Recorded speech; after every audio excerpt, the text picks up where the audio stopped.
discover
Welcome to high school basketball on the Front Porch Sports Network. We're live here at Spring Hill High School. I'm Landon Sechrist alongside Drake Pugh here. It's Spring Hill versus Fairview on Tuesday night. We got a little district play basketball action here, getting ready to tip off. The Lady Raiders taking on the Yellow Jackets from the west side of 840, Drake. Yeah, you know, Fairview and my high school, Page, every year had the Battle of 840. Yeah. First football game of the season. Yellow Jackets win the tip, controlled by Lila Verdon. Abby Anderson on the right wing for the Yellow Jackets. Up top is Anna Davidson. That's a good block by Sarah Brothers on the first defensive possession for the Lady Raiders. Alasia Harrison will bring it back on offense for the Spring Hill side and jack up a three. That was a good look on the first possession. You know, Alasia Harrison is extremely talented, one of the heartbeats of this Spring Hill Lady Raiders team. She's won Player of the Week for the Front Porch Sports Network, so keep an eye on her for the rest of this game. Harrison will look to inbound the ball here, finds Jordan Crawley with the long sleeve shirt on, finds Sarah Brothers, will pull up for a mid-range jumper. That one does not catch the rim, rebounded by Harrison, and she's fouled on that play on the rebound. You know, good attempt, though, right there. Very, very good attempt. Good attempt. She's a hustle player. She's all over the floor all the time. Sometimes good, sometimes bad, but she's everywhere, and that's a good thing. Yeah, I mean, that's a big part of it. Jordan Crawley to the rack, unable to connect on that little floater. Sarah Brothers with the rebound is blocked on the putback. The possession will stay with the Lady Raiders. Lady Raiders getting their, I think, third consecutive offensive possession here. It looks like the ball hasn't changed the ends of the court in a while, Drake. No, yeah. It's going to stay here for a little bit. Let's hope they can get a goal. Inbounding to Sloniger. Uh-oh. Passed over to Jordan Crawley, goes through her hands and into the hands of the boys basketball team who's patiently waiting their time. But you don't want to throw it to them, Drake. No, They're not yet. Not yet. They're not on the court. I have to say, this is kind of a quiet night here. It is. You and I have been so used to the loud hustle-bustle these games lately. Yeah. This is a nice, quiet one. That is true. Abby Anderson launches a three from the right corner. That one catches air. She's back at it again. That one's off. Rebounded by Cassidy Walker. Oh, that was that close. One's no good. That was close. Harrison tries to corral the rebound. Kiana Taylor and Walker are battling for it under the rim. Alternate possession will send it the Lady Raiders' way. No points on the board here. We're about 2 minutes in at Spring Hill High School. Tuesday night basketball on the Front Porch Sports Network. And it's a beautiful night for it, Landon. I mean, this may be indoor sports, but the weather is not bad out there tonight. Oh, no, not at all, not at all. It was a cold morning, but a warm day. Yes, yeah, 100%. It's only going to get colder, though. As someone who's born in January, yeah. I know the temperature will continue to drop. That's right. You got a birthday coming up. Yes, I do. Lady Raiders turning over on that offensive possession, looking for Sarah Brothers on the inside. Lila Verdon passes it to Cassidy Walker on the inside. She scores on the left side. Yellow Jackets up 2-0. Lady Raiders looking to get some offensive firepower started. Looks like an inbound violation. Couldn't get it together after that Yellow Jacket bucket. The Yellow Jackets will get the possession back right under their basket. Not what we were wanting to see. Not at all. It Not seems at like all. The Lady Raiders weren't on the same page of who was inbounding right there. Cassidy Walker does get the inbound pass for the Yellow Jackets. Uh-oh. Throws it out up top to Lila Verdon. Abby Anderson.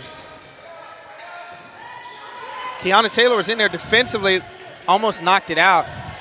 Causes Anderson to pick up her dribble, throws it away right into Sloniger's hands. Naeli Sloniger down the lane the other way, stops in the paint, is tied up, looks for Alasia Harrison on the right wing. She lets it go from three. That's cash. Alasia Harrison for three.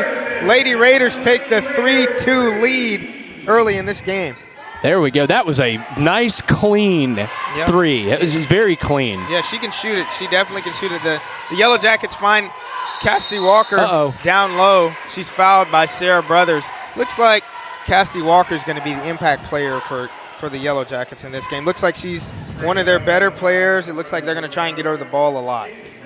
Absolutely. And Drake, I always do this when we do broadcast. I know for our listeners on the radio, I'm just going to explain it.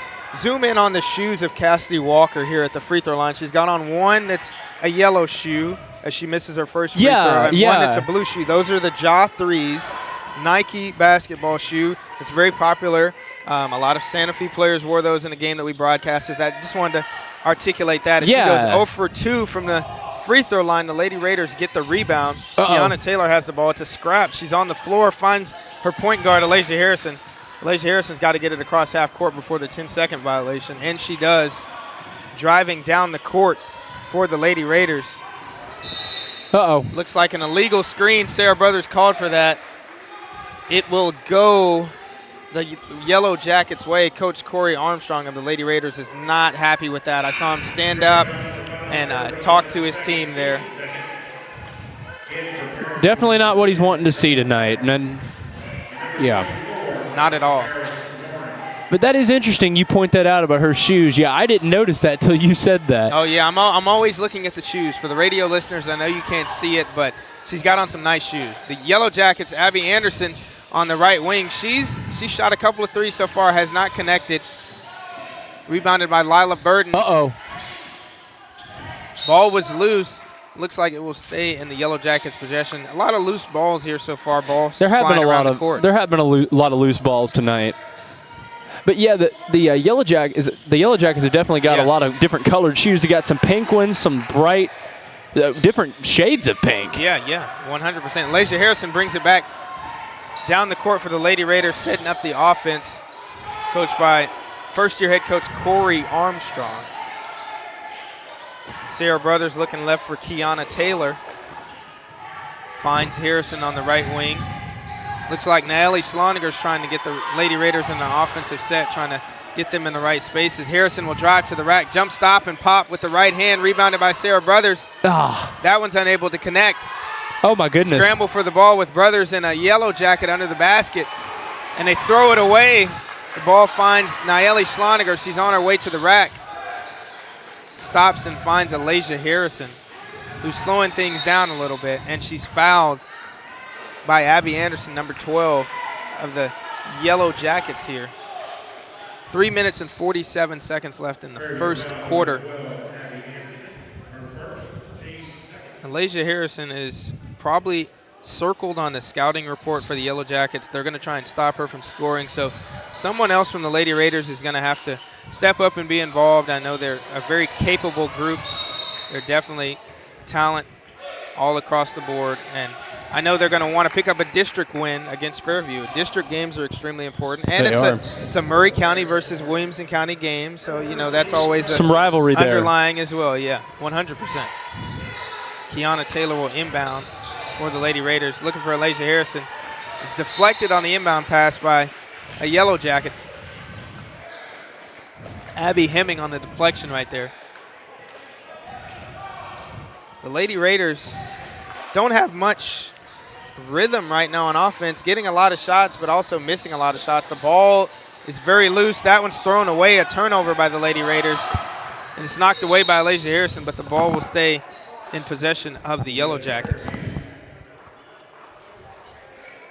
These two teams obviously hungry for wins on both sides. Fairview trying to get something going on offense here. Lady Raiders on defense. Abby Anderson launching another three. Rebounded by Kiana Taylor. That one's off again. Referee calls a traveling violation on Kiana Taylor's rebound. I'm not exactly sure how that was a travel because she passed the ball, but this is not a ref hate platform. I'm going to be unbiased and not target the referees in this game, Drake. We've certainly done that in the past. Fairview's got the ball under their basket. Cassidy Walker's back into the game with the mismatched shoes. They're looking for her on the inside, passing it around. Looking for a drive. That one was a walk. Thank you, Mr. Official. That's the consistency I like to see. Good call right there. Good call. That's what we like to see is good calls. The Lady Raiders are going back on offense. Fairview now in a full-court press. Looks like a 1-2-2. Inbounded to Sloniger. She's turning around, spinning. Got a wide open court in front of her, and she's fouled by a Yellow Jacket. A lot of early fouls in this game. Yeah, certainly has been. A lot of early fouls. And not Four a lot for of Fairview in this not game. a lot of points. Yeah, not a lot of points. Jordan Crowley gets the inbound pass off the sideline inbound. She's driving in. That one's stolen and immediately thrown away by Fairview. What is going on? What on earth is going on? Yeah, I'm not keeping track of the turnovers, but it's a lot of turnovers. It is a lot of turnovers. So that's pretty interesting. No kidding. Got to imagine coaches are not pleased with that, but that'll settle itself. There's always pregame early nerves, so that's understandable. You got to imagine, district play is underway now. Got to get those weeds out. Jordan Crawley going into the basket. Throws up a shot off the glass, but that one's unable to go. The Yellow Jackets going the other way. Raiders on defense. 2:33 left here in the first quarter.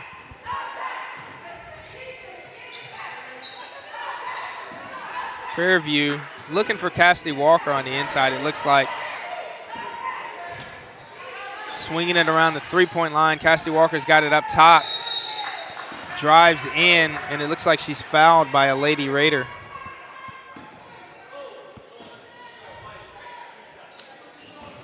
Cassidy Walker back at the free throw line with the mismatched shoes. Foul was on Alasia Harrison. She went 0 for 2 her first trip of the line. What can she do this time? She makes the first one. Yep. She makes the first tie one. Ball game now. 3-3 here in Spring Hill. Eliana Caraballo and Drew Herring into the game for the Lady Raiders. Some reinforcements off the bench. Fairview now leads. 4-3. Crawley 2 for 2 from the free throw line. Schloninger finds Harrison on the fast break, and the Lady Raiders are back in the lead. Just that fast. Wow. Just that fast. That's what we like to see, is that kind of stuff. That is 100% what you like to see if you're the Lady Raiders. Get out and go. Get out and go. The Yellow Jackets on offense here. Cassidy Walker, the only one to score. Looks like a lot of guards that can let it fly from deep. Oh, man, that's close. That shot from deep is not good by Lila Burton. Abby Anderson checking back into the game. She's a talented three-point shooter, it looks like. The Lady Raiders are back on offense, though. Less than 2 minutes left in this first quarter, leading 5-4.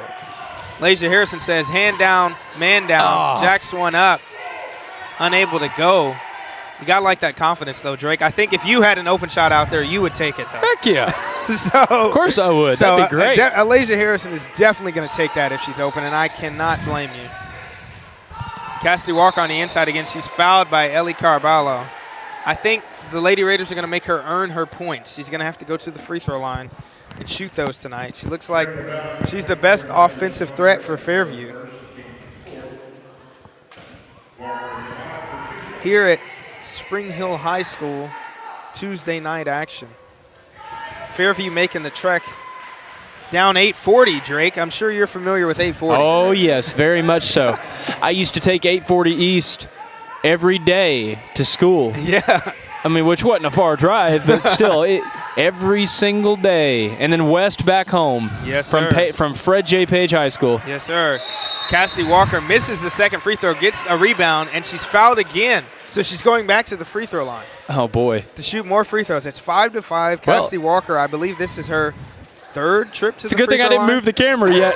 It's still just right there. Cassidy Walker making a living at the free throw line so far in this game. Tie ball game.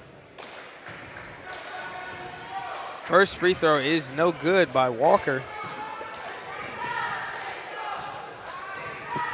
Wearing the jaw threes. Connects on the second free throw. Leading scorer, I believe she has all of the Fairview points by my bookkeeping. I will verify that at the break. The Lady Raiders trailing 6-5 now. Drew Herring with a tough look floater that does not fall. Sarah Brothers tried to fight for the rebound. The Yellow Jackets corral it. Got a little turnover. Yellow Jackets going back the other way. Looking around, they're got 4 around the three-point line. Lady Raiders forcing a trap in the corner, and it forces the Fairview coach to call a timeout. We're going to keep it here it'll be a 30-second timeout. We've got 44 seconds left here in the first quarter.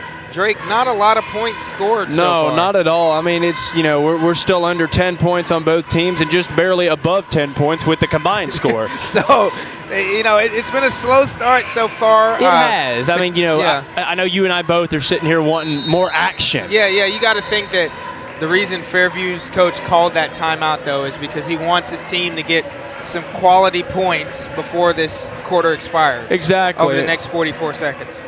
And, we got another big game after this one, so. Yeah, and there's more games to play. You want to get that momentum 100%. Fairview looking to get one quality possession, and they find Cassidy Walker, who's been quality all night, got all of Fairview's points so far, as the Yellow Jackets lead 8-5 on the inside. She is carrying them Drew tonight. Herring says, hand down, man down, launches a three, rebounded by Jordan Crawley, who puts it up, and she's fouled, and she'll go to the free throw line. Number 2 for the Lady Raiders, Jordan Crawley, lining up for 2 free throws. And Drake, if you can zoom in on her shoes as well. Absolutely. For our viewers, I believe she's wearing the Jaws as well, just in a different color. They're like a teal color, almost like a green. That's really interesting. That is very Did the first one go in? I was focused on the camera. She missed her first free throw as I was examining the shoes. Sorry, I'm me too. distracted. Yeah, but we were both Jordan looking at the Crawley shoes. with some sick kicks lining up her second free throw. And that one rolls in. Yeah, there it is. 1 for 2 from the line for Jordan Crawley. Definitely the game of interesting shoes. I'll give them that. Naeli Sloniger in the passing lanes. Takes that one away from the Yellow Jackets. Looking to go all the way to the rim. Stops in the paint. And seemingly turns it over. It was a loose ball. I don't know who they'll give possession to. About to find out. Ref's coming out. Looks like the Lady Raiders will keep possession. Sloniger will be at the free throw line because we're in the bonus. So Sloniger with a chance to cut into this Fairview Yellow Jacket lead, maybe tie ball game. Makes the first free throw, rolls in. Naeli Sloniger with their first points. That one was that one was close. Yeah, that shooter's touch right there. She's got to be aggressive if this Lady Raiders team wants to be any type of successful on the court. 2 for 2 from the line, and she ties this ball game. Naeli Sloniger. Lane violation, according to the PA announcer that I did not see. Free throw no good by Sloniger. Excuse me. The Yellow Jackets on the other end. Abby Anderson launches a three as time expires, and it's no good. The Lady Raiders trail after 1 quarter here in Spring Hill, 8-7 to the visiting Fairview Yellow Jackets. You're listening to high school basketball on a Tuesday night, presented by the Front Porch Sports Network and powered by CPWS Internet. We're going to take a quick break and be right back with the second quarter. Discover Prime and Pint in downtown Columbia, where great food meets great company. Join us for weekly specials. Tuesday is Texas Tuesday with a rotating menu that gives back to local causes. Wednesday is half-off burgers and pints all day long. And on Thursday, don't miss our prime rib dinner carved fresh by our chef.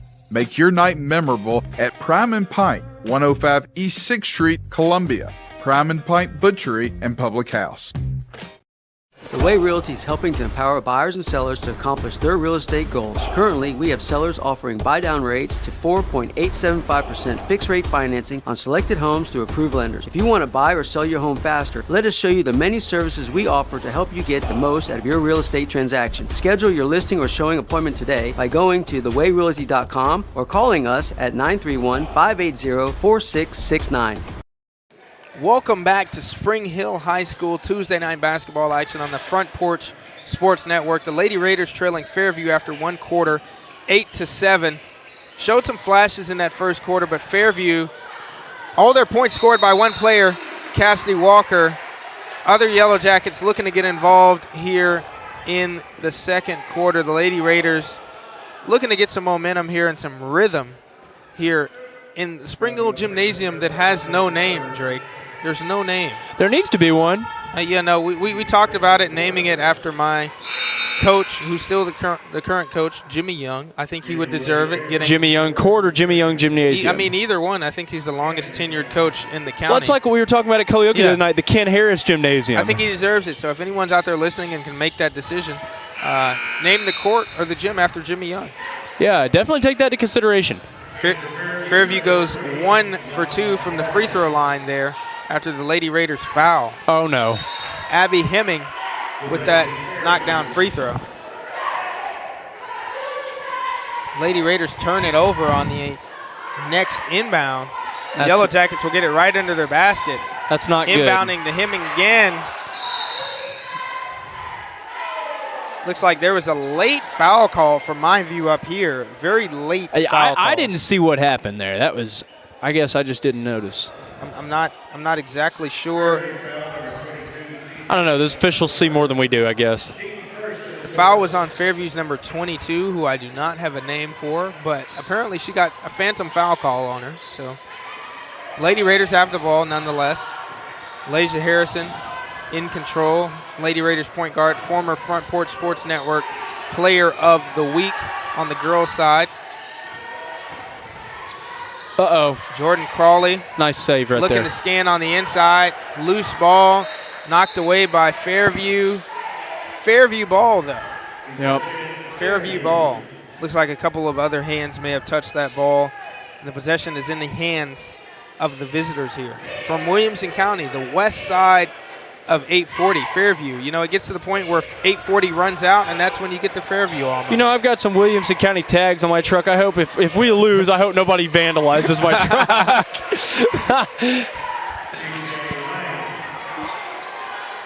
CJ Lang with the bucket. I heard her name over the PA system. Thank you. Number 22 for Fairview, scoring a bucket on the right block. 11-7 is the lead for the Yellow Jackets. The Lady Raiders are going to the line. Another foul call. A lot of fouls were called in that first quarter. It's another chance for the Raiders to score some points without time coming off the clock. Jordan Crawley made a free throw in that first quarter. She has some more chances here. What does the cheerleaders say? They're saying miss it? Yeah, I believe the chant is universal. The cheerleaders chant, aw, miss it. They at least did that when I played, and I think that's what they're doing right now. Well, they were doing it at Kaliuki the other night. I think that's what they're doing right now. It seemingly works. I know it worked for me a fair share of time shooting. So yeah. Well, and they all have a lot of them have smiles on their face when they're doing it, which is, you know, if I was a player, it would make me so mad. That would make me so mad. Yeah. Like, smart Alex. Yeah, you know, but free throws is all mental. It really is. It is, 100%. It's ability, but if you're not locked in, as Jordan Crawley was on that inbound pass to Kiana Taylor, unable to finish, Taylor still has the ball under the basket. Jump ball, alternate possession, will give it to the Yellow Jackets. As I was saying, Drake, free throws, you know, it's all about what's in your mind and being focused. If you can make the shot, what the cheerleaders do is seemingly just a distraction. They want to distract you out there on the court. 100%. The Yellow Jackets finding Abby Anderson in the corner. She's still shooting threes. She has been unable to connect so far, but judging by her frequency of shots from behind the arc, I think she's going to keep shooting, and she probably is going to hit some. So the Lady Raiders have got to watch out for that right corner. They get the ball back here, though. Nayeli Schloniger driving in, looking for an outlet pass, finds Drew Herring.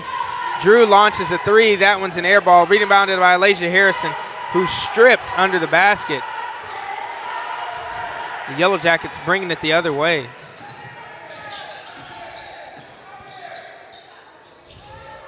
Another three launched by the Yellow Jackets. I would love to see the chart of three-point attempts for Fairview because it seems like there's a lot of strategy behind what they do, shooting threes.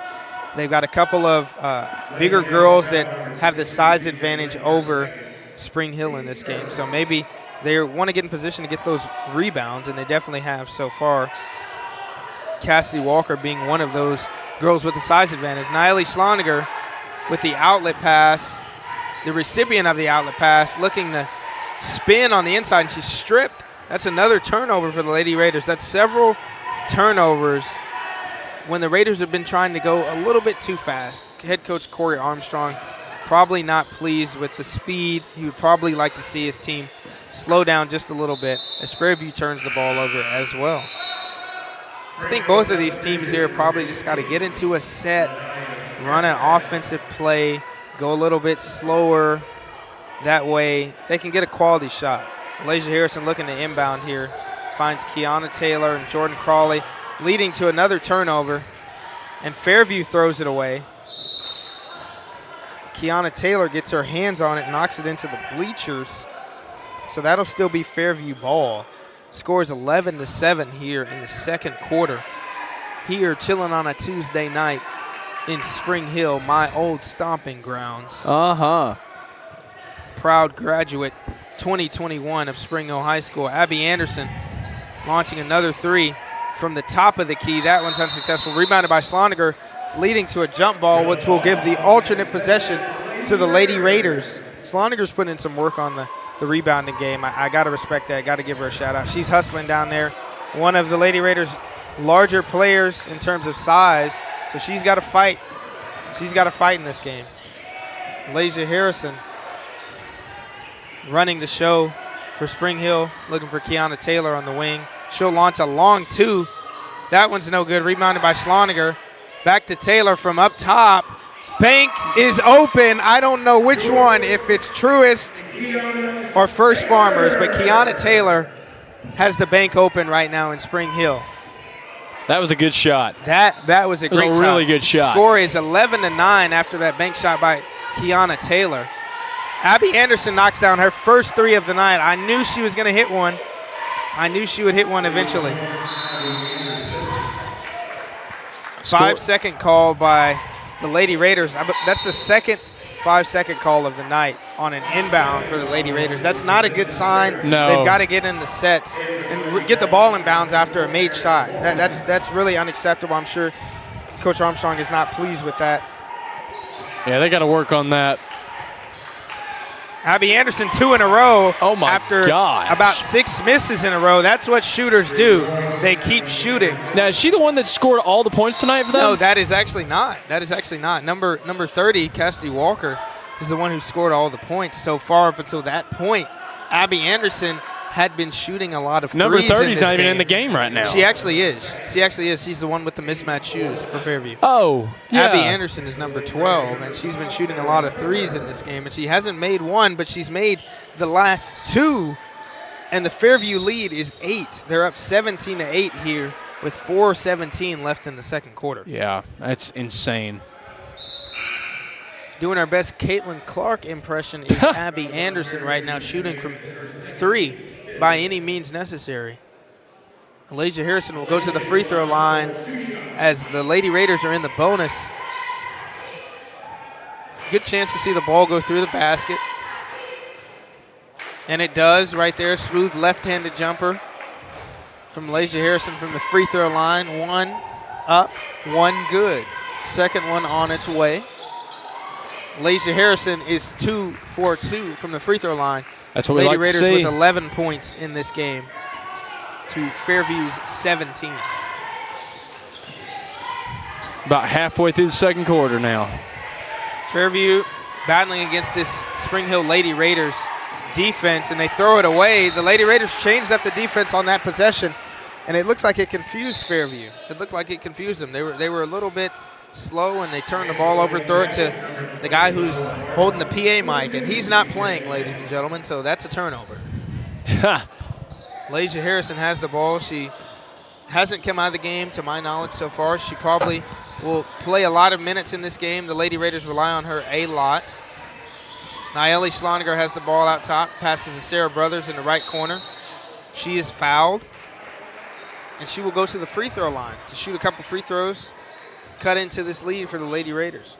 Drake, I can say there has been a couple more people in the crowd that have shown up. Yeah, there's been more people Lady coming. Raiders team, and they're fighting so far. They are in this game. They are fighting. Makes me wonder how many will be here for the boys' game. They are fighting 100%. Always a good chance as Sarah Brothers knocks down her first free throw. Always a good chance to support a Murray County Public School on a Tuesday night. We're here at Spring Hill High School. We got a crew down in Culleoka. We got a crew broadcasting the Columbia game as they play Ravenwood on the Front Porch Sports Network. Sarah Brothers from 2 for 2 from the free throw line. The Yellow Jacket lead is 17-13, but the Lady Raiders are on their way back. The Yellow Jackets turn it over. Lasia Harrison, interception, outlet to Jordan Crawley. No. Number 20 for Fairview, Lila Burton, with an exceptional back tip on that play. And if you don't know what that means and you're listening, a back tip is when you knock it out from behind someone dribbling in front of you. Kiana Taylor lining up a long 2 again. She's unable to connect. She's getting some quality looks. She's already made one off the bank. Lady Raiders commit a foul, though, off the missed rebound. The Yellow Jackets will take over possession.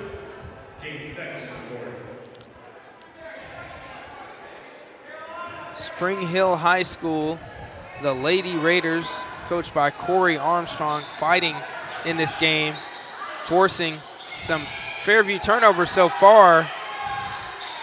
Sarah Brothers called for a foul on the inside. Number 22 for Fairview going to the free throw line. As Coach Armstrong will send in a sub, Ellie Caraballo coming in soon. Sarah Brothers has 4 fouls. One more and she's Dairy Queened out of this game. Dairy Queened. She's got to come out. She has to come out.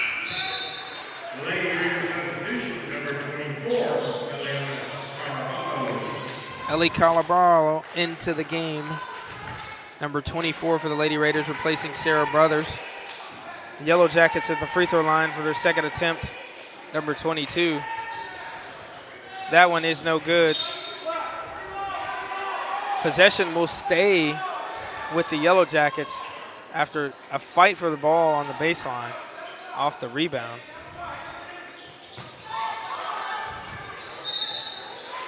Fouled again, number 22 for the Yellow Jackets in the same spot practically, going back to the free throw line, hopefully looking for a different result though. I hope so. Missed 2 free throws the last time she was at the line. Hopefully she wants to see one go through the basket this time, I would imagine. First one is up and short.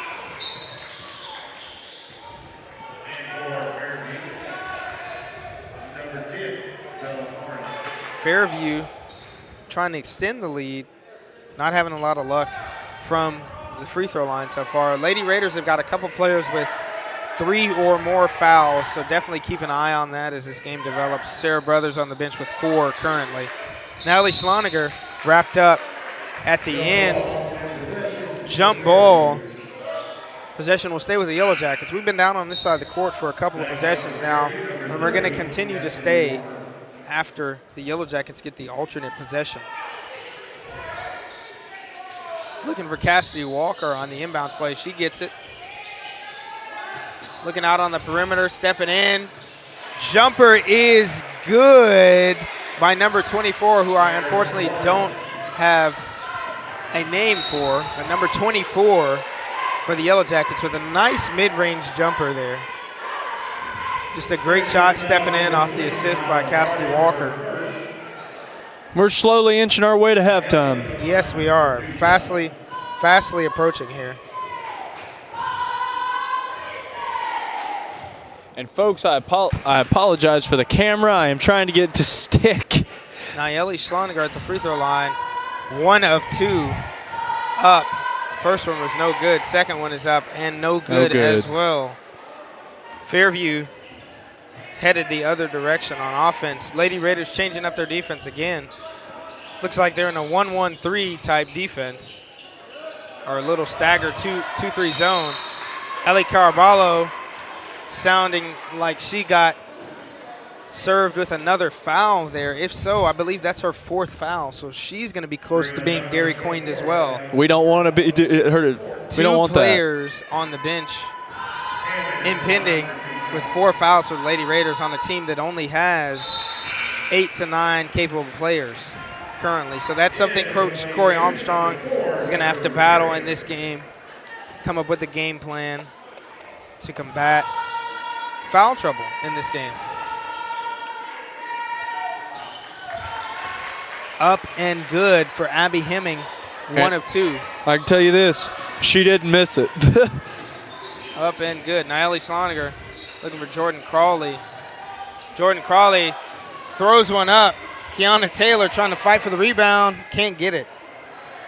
Fairview headed back out the other way. 2:15 left in the second quarter.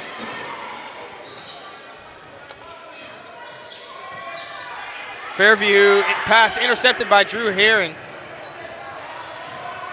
Dadgummit. Drew looking for Alasia Harrison. Kiana Taylor with the ball. Jump ball called again.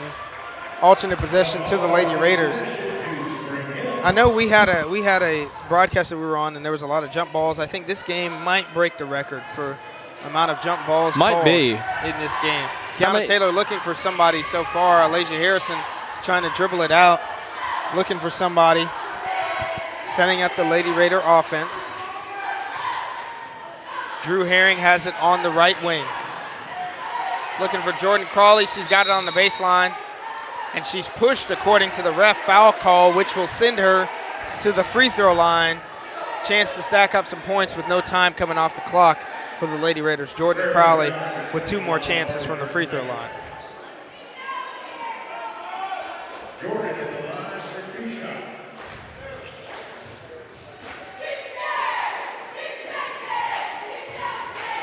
Jordan Crawley setting up her first free throw. That one is up and is off.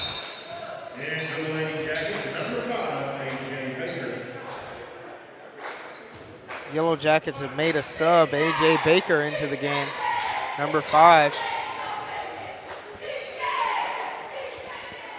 That one's in. Jordan Crawley, 1 of 2 from the free throw line. First second points of the game. That one 2-3 was nice zone and for clean. the Lady Raiders on defense, looking to stop this Yellow Jacket offense here. Drew Herring with her second consecutive interception. Stolen pass, for those that want to stick to the basketball terminology. Interception is football, but Drew Herring looks like a DB out there. Alasia Harrison looking for Nayeli Sloniger up top. She launches it from 3. That one's off. Rebounded by Cassidy Walker of Fairview, tall number 30. Fairview on the prowl. Looking to slow it down here just a little bit. Lady Raiders are kind of swarming. She runs over Nayeli Sloniger, manages to get her own rebound. That is Cassidy Walker. She's fouled. She's going back to the free throw line. We've got 55 seconds left here. Fairview's leading 21-14.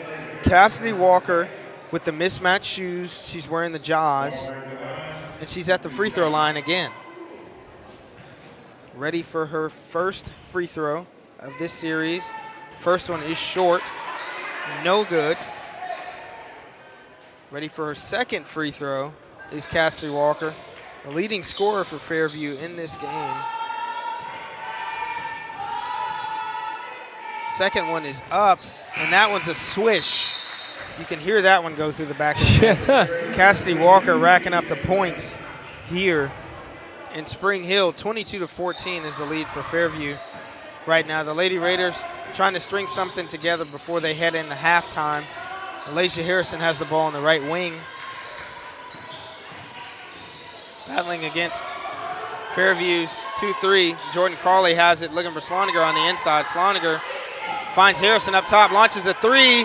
That one's off, rebounded by Drew Herring. Touch pass to Nayeli Sloniger, who's fouled and will go to the free throw line. Nayeli Sloniger hustling out there, but shout out Drew Herring, who made that play happen with a nice little touch pass to her teammate. Wow. Nayeli Sloniger at the free throw line.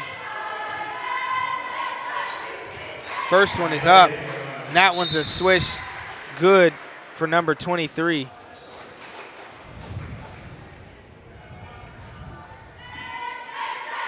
Nayeli Sloniger waiting her second free throw. Second one is up and good. Another swish. Nayeli Sloniger cutting into the lead. 16-22. The Lady Raiders trail in this game, but they're on the way back as we've got 20 seconds left here in this first half. Drew Herring unable to intercept that pass, but she's hustling out there on defense. Sloniger, the last line defense before number 24, Fairview, nicks one off the bank. Jordan Crawley on her way to the basket, throws one up. Looks like she may have been fouled as time expires here in the first half, with the visiting Fairview Yellow Jackets up 24-16 over the Spring Hill Lady Raiders. You're listening to high school basketball on a Tuesday night, presented by the Front Porch Sports Network and powered by CPWS Internet. I'm Landon Seacrest alongside Drake Pugh here in Spring Hill. We're going to take a break for halftime and be back with stats right after this.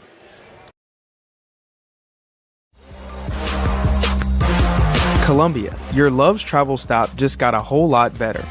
We've modernized our space at 1624 Bear Creek Pike at exit 46 to bring you more of what you want with fuel discounts, additional food offerings, and everything you need to hit the road with ease. Come say hi at the remodeled Love's in Columbia. We thank you for allowing us to be a part of your community. Safe travels.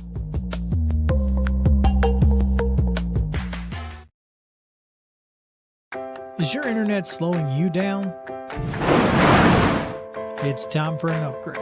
Whether you're at home, working from your home office, or at your business, it's time to unleash the speed you need with speeds up to 1 gig at CPWS for as low as $70 a month.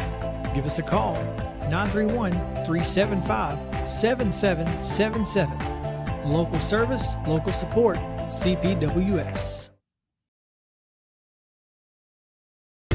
At Umamua MD, Spring Hill's newest physician-led med spa, it's about restoring balance to your body, mind, and soul.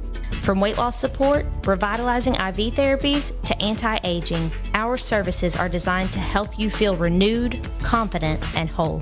At Umamua MD, consults with our medical director ensure safe and personalized results. Book today at umamd.com and step forward radiant, restored, and confident. Is your internet...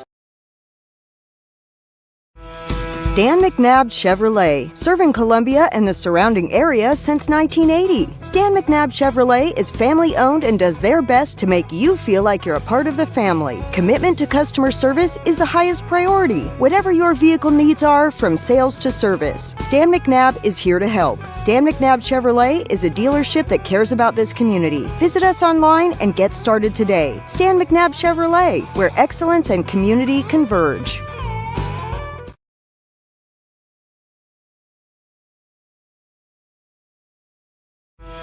Stan McNabb Chevrolet, serving Columbia and the surrounding area since 1980. Stan McNabb Chevrolet is family-owned and does their best to make you feel like you're a part of the family. Commitment to customer service is the highest priority. Whatever your vehicle needs are, from sales to service, Stan McNabb is here to help. Stan McNabb Chevrolet is a dealership that cares about this community. Visit us online and get started today. Stan McNabb Chevrolet, where excellence and community converge.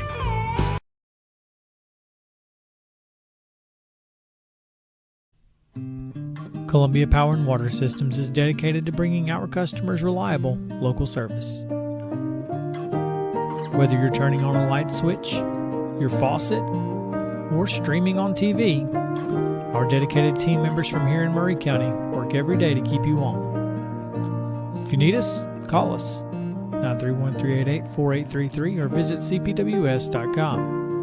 CPWS, local service, local support. Hi, I'm Robert Rogers at Parks Motor Sales Buick GMC. And I'm Michael Parks Lawrence at Parks Motor Sales Buick GMC. Together, we're Mr. Bobby Parks' grandsons, and we run his dealership, and we are glad to be part of our local community. Being family owned and operated, we invest heavily in our community. We do things like sports teams, schools, bands, you name it. We try to help everybody we can. The reason why we do this is because we all love this community. So come do business with us, your neighbors, at Parks Motor Sales in Columbia, Tennessee, right off Nashville Highway, or at parksmotorsales.com.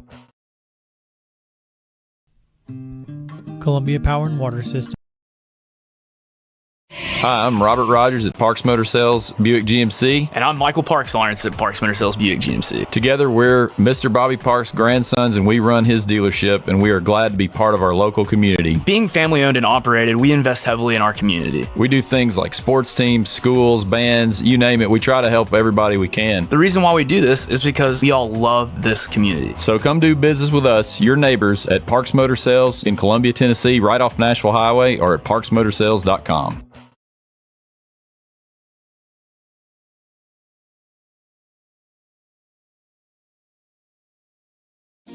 Got wings? Alex's Tacos and Wings, winner of the best Mexican food and tacos in Murray County. But did you know that we also have all kinds of the best chicken wings? What's your favorite flavor? Like 'em hot? Pair your meal with a drink from the bar. Delicious food for the entire family is moments away. Alex's Tacos and Wings, 2202 Circle Drive in Columbia. Visit alexstacosandwings.com or check us out on Facebook. Alex's Tacos and Wings. Come take a bite.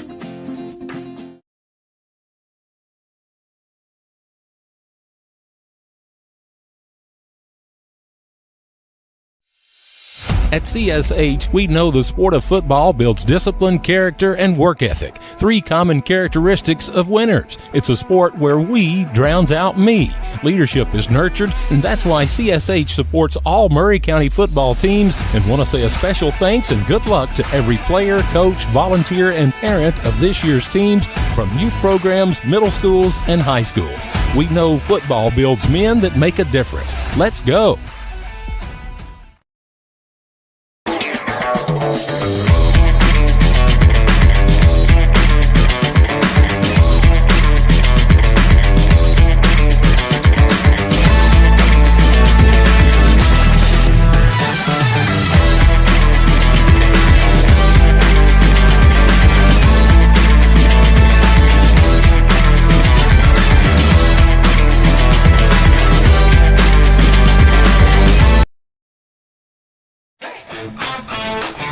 This is David Usselton with Usselton Automotive, located in Columbia, Tennessee.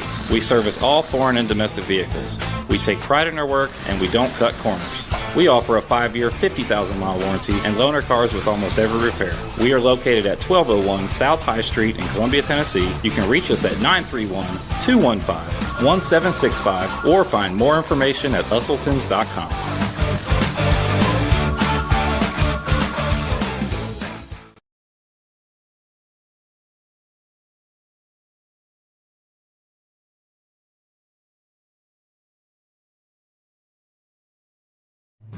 Hello, this is Rick Tillis from Tillis Jewelry. What is a full-service jeweler? Experienced staff, custom designers, in-house jewelry repairs, and beautiful jewelry. Yes, at Tillis Jewelry, we are passionate, knowledgeable, and committed to integrity. We strive to be the best in our community and in our profession. We build long-term relationships and become part of family traditions that will cross generations. We delight clients by providing an unparalleled selection, superior service, and exceptional value. Tillis Jewelry, we exceed your expectations.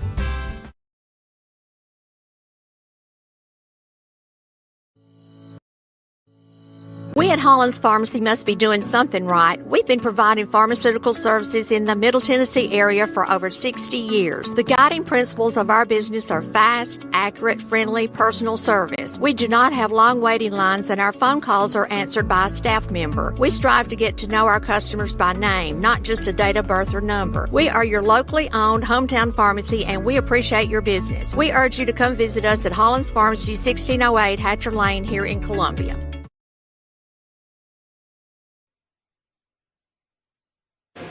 Welcome back here to the halftime report of Spring Hill Lady Raiders hosting the visiting Fairview Yellow Jackets, trailing currently 24-16 at halftime.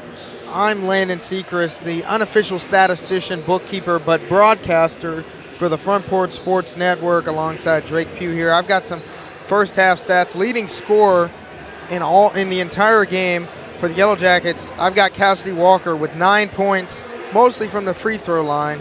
Abby Anderson with 2 quick threes, 6 points for the Yellow Jackets. Those are the 2 leading scorers for that side. For the Lady Raiders, Alasia Harrison with 7 points, Naeli Schloniger with 4 points, and then a couple of Lady Raiders with 2, Sarah Brothers with a point from the free throw line. And in this game, it's been really important to manage the turnovers. We saw a lot of turnovers in that first half. You got to imagine in the second half, the coaches will come in and have a lot more set plays and a lot of more things to slow the teams down so they can calm down on those turnovers and, most importantly, calming down on the fouls. The Lady Raiders have got 2 players that were on the bench with 3 or 4 fouls. They've got a really short bench. They're going to have to battle that in this game and really manage that in the second half to stay out of foul trouble. And also, they're down by 8 points. It's 24-16, and the Lady Raiders have got to cut into this lead. They've got to come out firing. The only way to score points is to score baskets, is to shoot. And all of those things, all the cliches, I will not bore the listeners or the viewers with my basketball cliches, but everyone on the court that knows basketball knows that you have to shoot and you have to score points to win games, and that's what the Lady Raiders will try to do in the second half, down by 8 points. They will open the second half on defense here at Spring Hill High School basketball on a Tuesday night. I'm Landon Sechrist, as I said before, alongside Drake Pugh here. We've got a couple other broadcasts going. We got Cullioca versus Collinwood on our Front Porch Sports Network Facebook page. We got on our sister station, the broadcast 103.7 of Ravenwood and Columbia road game for the Lions. But we're here in Spring Hill, and Alasia Harrison's got the Lady Raiders started off on a good note with a stolen pass on that first possession. Lady Raiders looking to get something started here on offense. Jordan Crawley's open in the corner. Does a shot fake, throws up, rebounded by Nayeli Schloniger with the board. She throws it up, she misses. But 2, I'd say, decent shots on that first possession for Spring Hill. They've, like as I said in the halftime report, they've got to shoot to score. They've got to score to win. Yeah. The Yellow Jackets shot a lot of threes and fed Cassidy Walker in that first half. We know the recipe, or at least we saw a little bit of the recipe. They might change it, add a little couple of different spices to preserve the lead, but we know for the most part what they're going to try and do. They try and feed Walker there. She's battling against Schloniger and Harrison for that, and Harrison knocks it away. Alasia Harrison everywhere on the court at all times.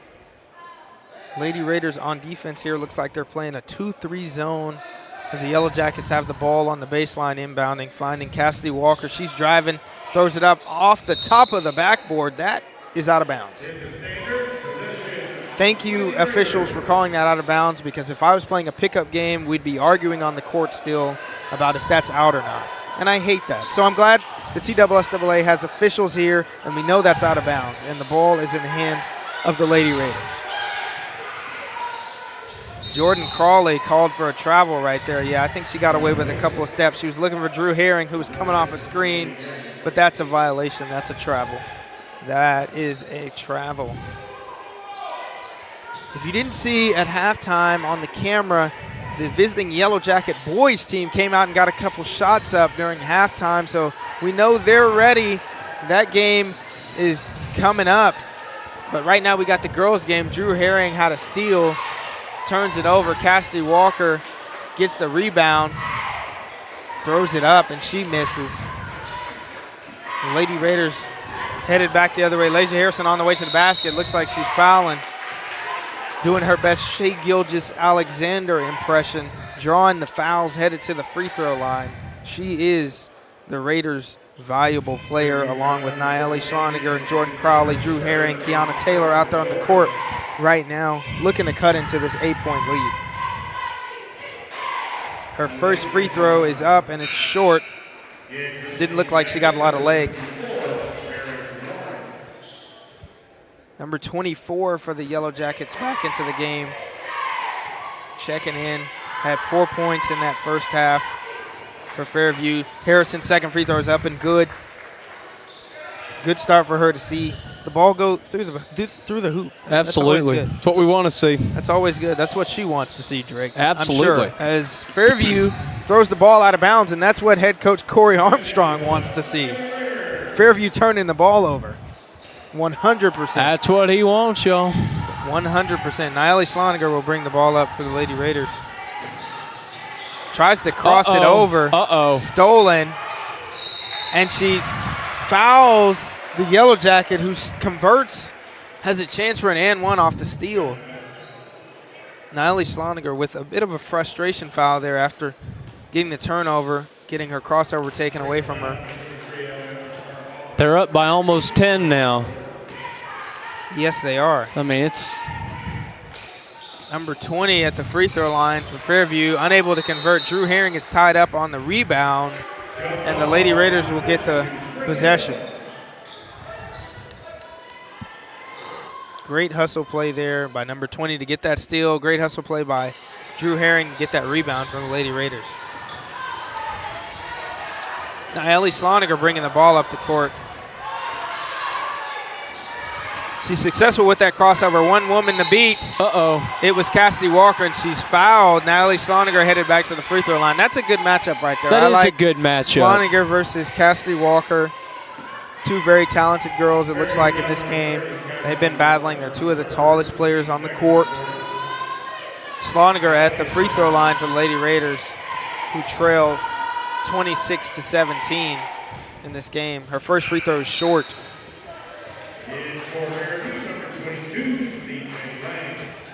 Number 22, CJ Lang into the game for Fairview. Post player taken out, Cassidy Walker. Sloniger's second free throw is no good. I see the violation that the referee called. He said Sloniger crossed over the free throw lane before the ball hit the basket and came off the basket. Okay. So that is no good, although she made it. No points for Sloniger on that. Lady Raiders are on defense now. Now on offense, ball is in Drew Herring's hands after forcing another turnover.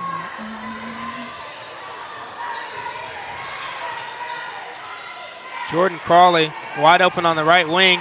Euro steps her way through Neapolis and finishes right there. Jordan Crawley with the smooth finish. There we go. Kiana Taylor defending right now. The Lady Raiders are flying around on defense. Forced a couple of turnovers so far in this half. Looking to force another. That's a bad shot by Fairview. Great possession. Kiana Taylor is tied up. We got a lot of jump balls again. Definitely a lot of jump balls. Ball will stay with the Fairview Yellow Jackets here. Right under their net.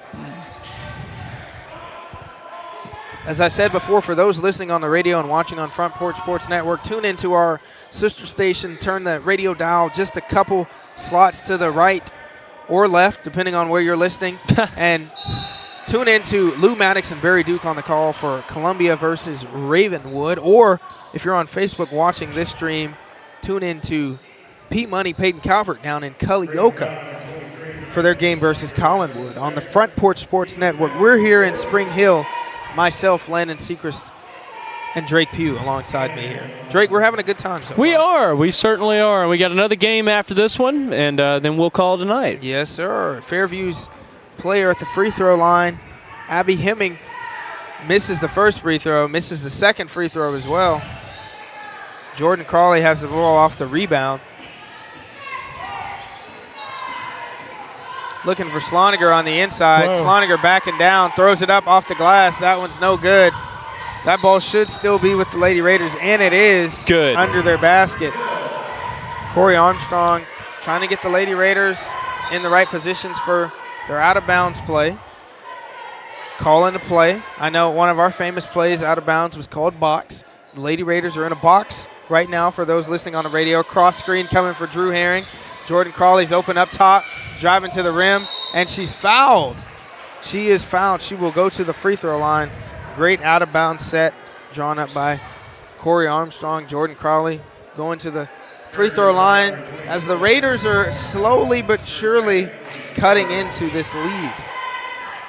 And here go the cheerleaders. Well, at least in the second half, Drake, and for those listeners, teams usually go towards the direction of their bench. So Jordan Crawley at the free throw line, although she missed the first one, for the second one, she doesn't have to look at the Fairview Yellow Jacket cheerleaders who are chanting "miss it" right now, as she does miss both free throws. So maybe it had an effect. Maybe she was looking behind her back, but she doesn't have to look at them. So the Lady Raiders should all be competent at the free throw line here in the second half. Yellow Jackets Oh. With a miss right there, rebounded by Sloniger. That was a close one. Sloniger trying to cross over, finds Jordan Crawley. Crawley with an air ball, rebounds it. Oh, whoa. That was a very slow sequence of events. I'm not sure. I believe Jordan Crawley's shot was an air ball, so that should have been a travel because she got her own rebound. Yeah, I'm not sure about that. Fairview has the ball though. And I would have thought there would have been a call made for that. Yeah. And I mean, I heard some people in the audience collectively go, whoa, whoa. Yeah, I'm not sure about that. There's a little bit too much for us to process here from the broadcast booth on what exactly happened. I do know we have 4 minutes left here in the third quarter. The Lady Raiders have got a couple points to make up to cut into this lead. Kiana Taylor has it on the wing, battling against the Fairview defense. Drew Herring. I'll give it to Fairview. Naeli Sloniger looking for her on the inside, and the defense for Fairview has been pretty good. I was going to say, I'll give it to Fairview. They have a really good defense. At least they do tonight. Spring Hill's having a hard time. Alasia Harrison has pretty good defense. She's on her way down Highway 31, and she just made a pit stop at the Dollar General. She got 2 points is what she got as the Lady Raiders. Cutting in. Here we go again. Alasia Harrison is back for more. 4 consecutive points for Alasia Harrison off steals, and the Lady Raiders are trailing 26-23. This is the Front Porch Sports Network broadcast powered by CPW Center. We're going to take a quick break. Be right back.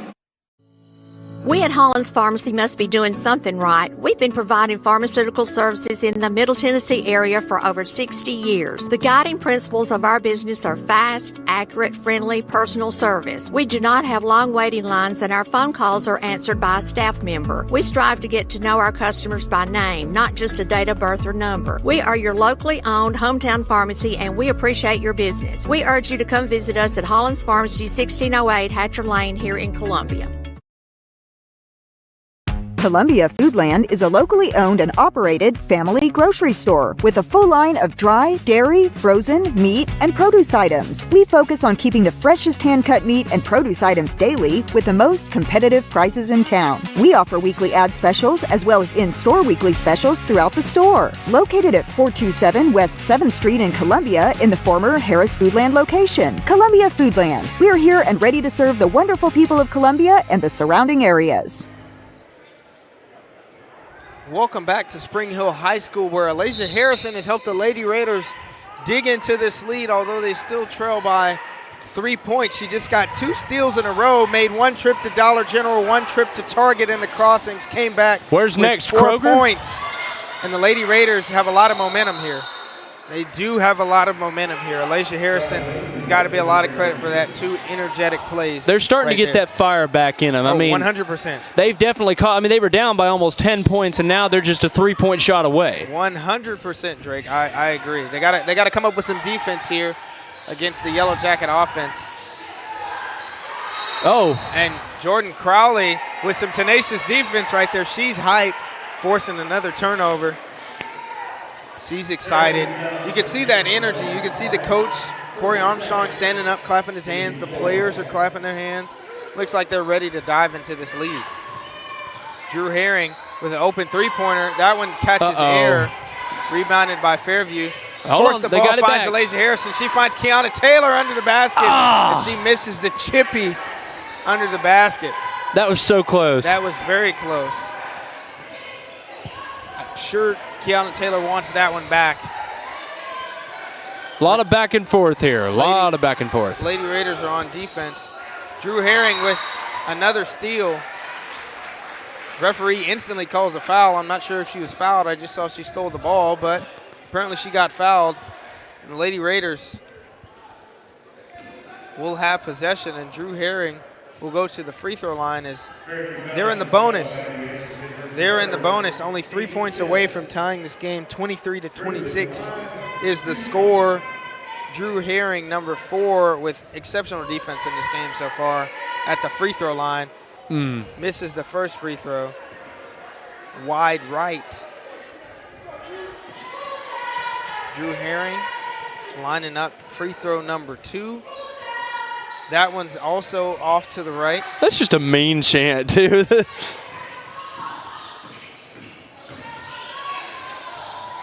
Fairview, not a lot of momentum offensively so far.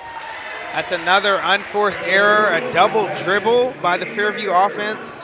If the Lady Raiders could capitalize on these mistakes, they'd be in the driver's seat right now. They would 100% be in the driver's seat. Now, Ellie Sloniger is in command of the offense, and an unforced error for Sloniger as she dribbles off of her foot into the backcourt. I just talked about Fairview with an unforced error, a double dribble. Sloniger dribbles it off of her foot. Spring Hill did the same thing. The same thing. You can't make this stuff up. No, you can't. And you can't make those mistakes like that right after. It could cost you the game. Yeah, you definitely cannot do that, especially in this tight of a game. Coach Corey Armstrong not pleased with that unforced error. I wouldn't be either. His team is so close in this game. Well, and they've still got another quarter after this one, so whether they make it in this quarter or not, they still have a chance. But, I mean, you know, well, that guy's not in the game. Yeah, loose ball, Drake. Yeah, goes loose into ball. the stands again. Goes that fella's sitting there. Spring Hill fan. He is not into the game. He's just trying to watch. As the Lady Raiders force a missed shot from Abby Anderson and Lasia Harrison going down the court. The speedster with a dime to Niley Sloniger. Oh, boy.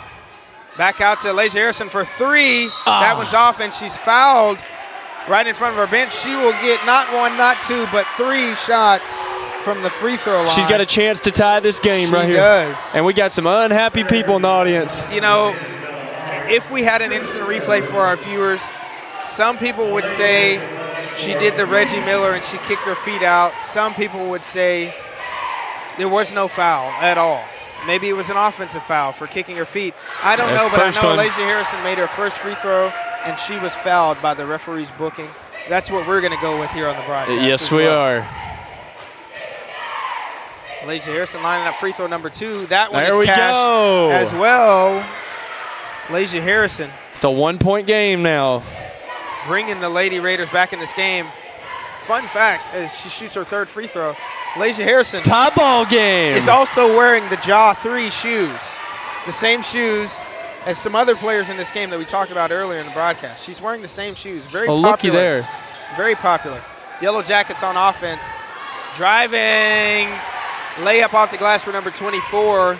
She's got some sneaky buckets. Landon, I'm glad you noticed the shoe stuff because a lot of folks probably wouldn't notice this stuff. Yeah, I mean, I am wearing sneakers myself. Yeah, you are. They look good on you. So I do know a little bit of the shoe game. Nice left-handed floater by Jordan Crawley there.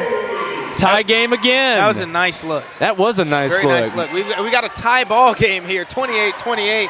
We're doing a lot of ping action here. Yeah, as another foul is called on Spring Hill. As I was saying about my shoes, for the viewers, you can't see me. Listeners on the radio, you can hear me. I'm wearing Devin Booker's D-Book 1s, Moss Point edition. I wish I could get a visual on them, but it's just not in a good spot where I can. Yeah, little tag on them says, Alasia Harrison is getting the steal here. She is. Stop pop. Looks no. like she was fouled potentially, but no call from the referees. Come on, guys. Oh, my goodness. Oh, my goodness. I thought Alasia Harrison got fouled on that jump shot there. Wow.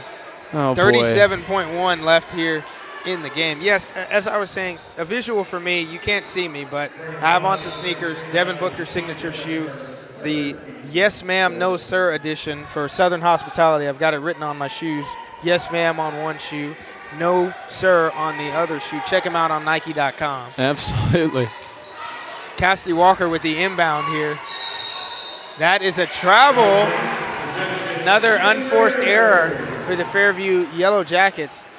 Lady Raiders have a chance to tie, actually take the lead in this game right now on this possession. They got to get a quality shot. 28-28, 30 seconds left in the 3rd quarter. Drew Herring has the ball on the right wing. Uh-oh.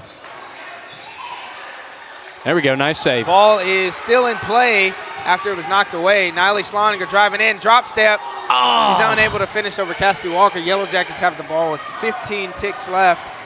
Number 24 finds Cassidy Walker, the woman to beat in this game.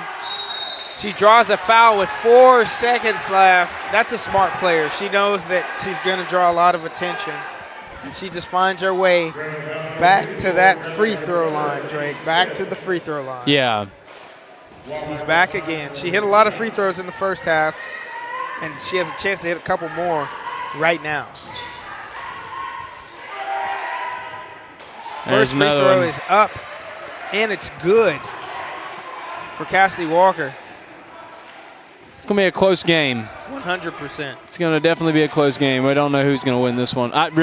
Being honest, I don't know who's going to win this. Yellow Jackets up by 1 as Cassidy Walker shoots her second free throw, gets her own rebound, goes up and is blocked by Nayeli Schloniger. With 0.1 seconds on the clock. And it looks like she was fouled, so she's going to go to the free throw line with a chance to take the lead for the Lady Raiders. With 0.1 seconds on the clock. Yes, so potentially huge headed into the fourth quarter. Now imagine if this was the fourth quarter right here. We would both be sweating. I'm not sure the referee would have made that foul call if it was a 1-point game with 0.1 seconds left. He would have just let it in, probably. Yeah.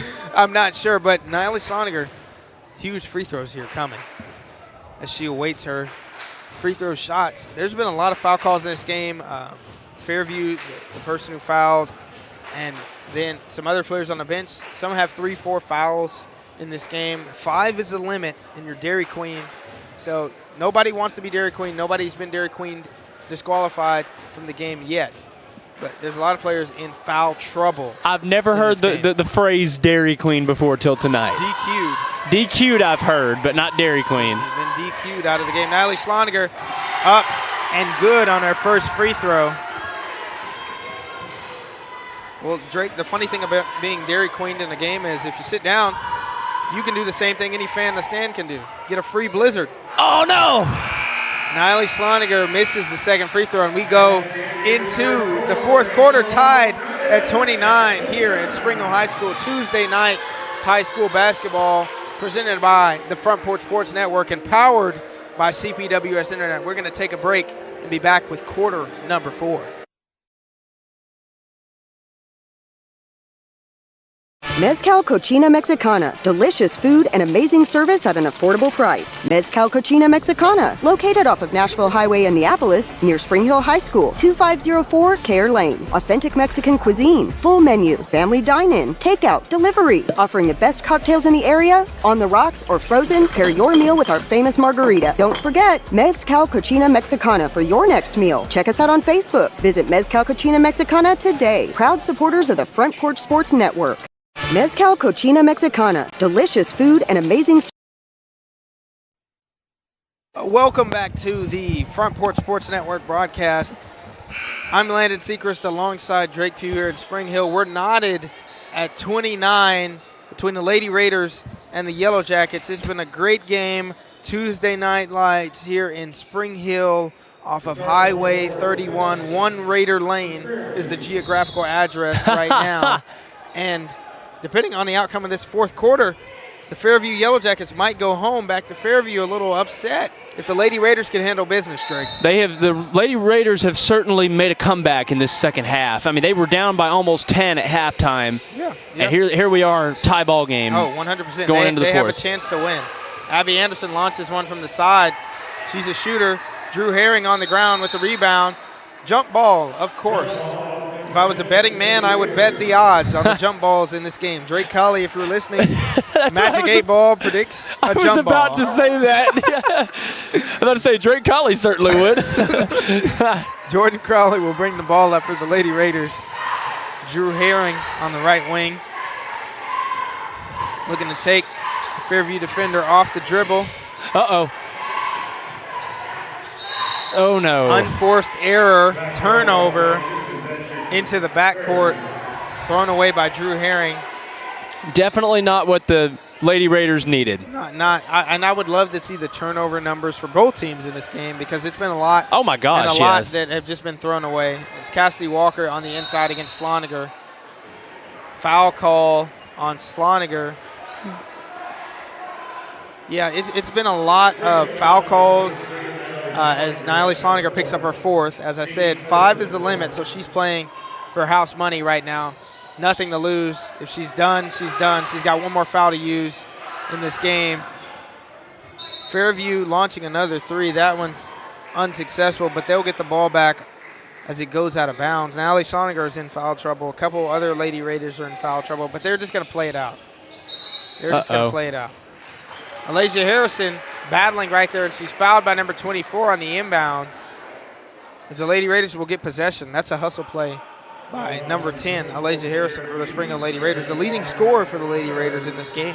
She's a fast mover. Oh, yeah. The former Front Porch Sports Player of the Week, the ever so talented Alasia Harrison. Drew Herring out top, picks up her dribble, finds Kiana Taylor.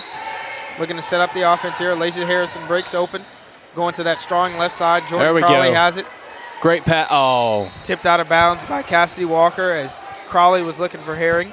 The pass right before was a really good pass, too. It was. Drew Herring will inbound for the Lady Raiders. Jordan Crawley is the recipient, driving in. All right, come on. Right-handed floater. Ah. Fouled, but she will go to the free throw line. There we go. Crawley loves those little floaters. She loves those little floater shots on the left and the right side. You know, if we can't get just regular scores, foul scores will do. Free throws will do. Free throws are free, and they count for pretty much the same thing if you hit both of them. So all you got to do is handle your business. Jordan Crawley unable to hit the first one. 29-29 is the score here. 6:52 to go.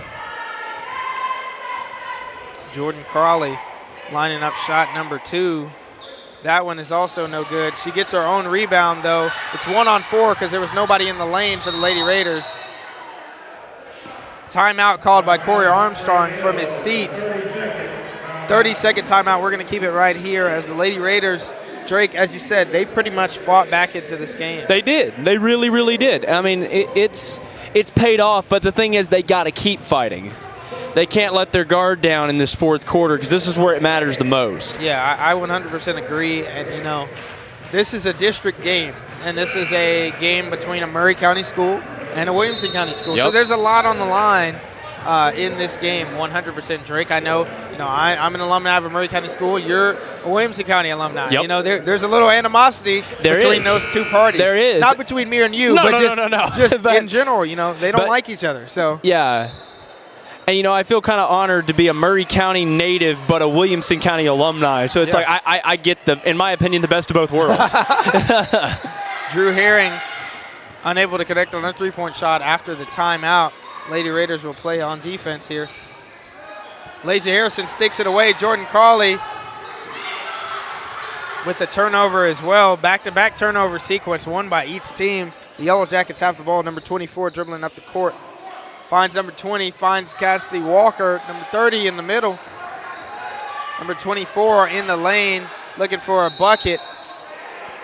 Seems like an over-the-back call is called on Cassidy Walker. She tried to get the rebound over Alasia Harrison. The Lady Raiders will get the ball.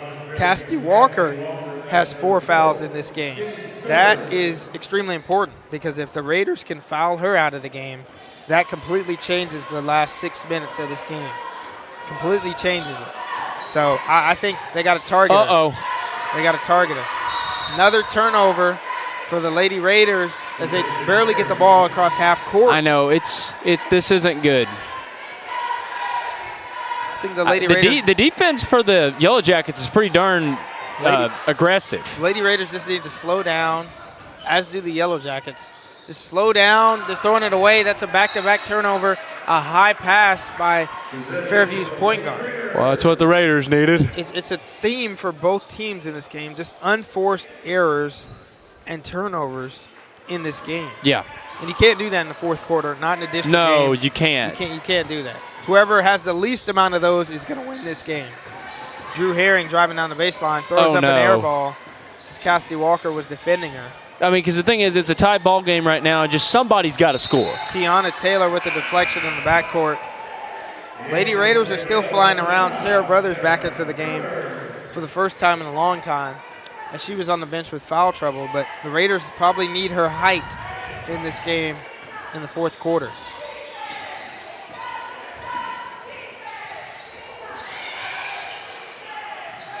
Cassidy Walker dribbling. Stop pop by the Yellow Jackets. Oh, wow. Number 20, I believe, Lila Varden with the bucket. Well, it was going to happen from one team. It was a nice bucket. It was a nice bucket. Very good quality shot right there. The Raiders have really got to work hard if they're going to win this. 100%. I agree, Drake. Jordan Crawley driving towards the left. She's fouled as well. What the Raiders need is a three-point shot. Is what they need. Yeah, or if they would just make the free throws, Drake. That too. If they would just make the free throws, they can cut it to this lead. If they can make both these free throws, they'll be winning. Yes, I mean, it's just, they're really important. They can't afford to miss any more buckets. They can't. They cannot. Neither team. Jordan Crawley, 1 for 1 from the free throw line here. Lining up her second free throw. There we go. Tie game very again. Good. Tie ball game, 31-31. 4:52 left here in the second quarter. Excuse me, the fourth quarter of this game. Maybe feels like the second quarter. We have two teams trying to fight it out. A lot of stuff on the line here. And the crowd is pretty into it, Drake. You can hear the reactions after baskets. And I've heard some boos tonight from some calls. 100%.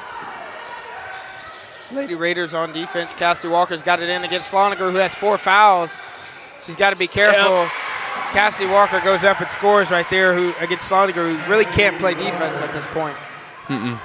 33-31 is the score. They've still got a chance to win it. They just really got to fight it.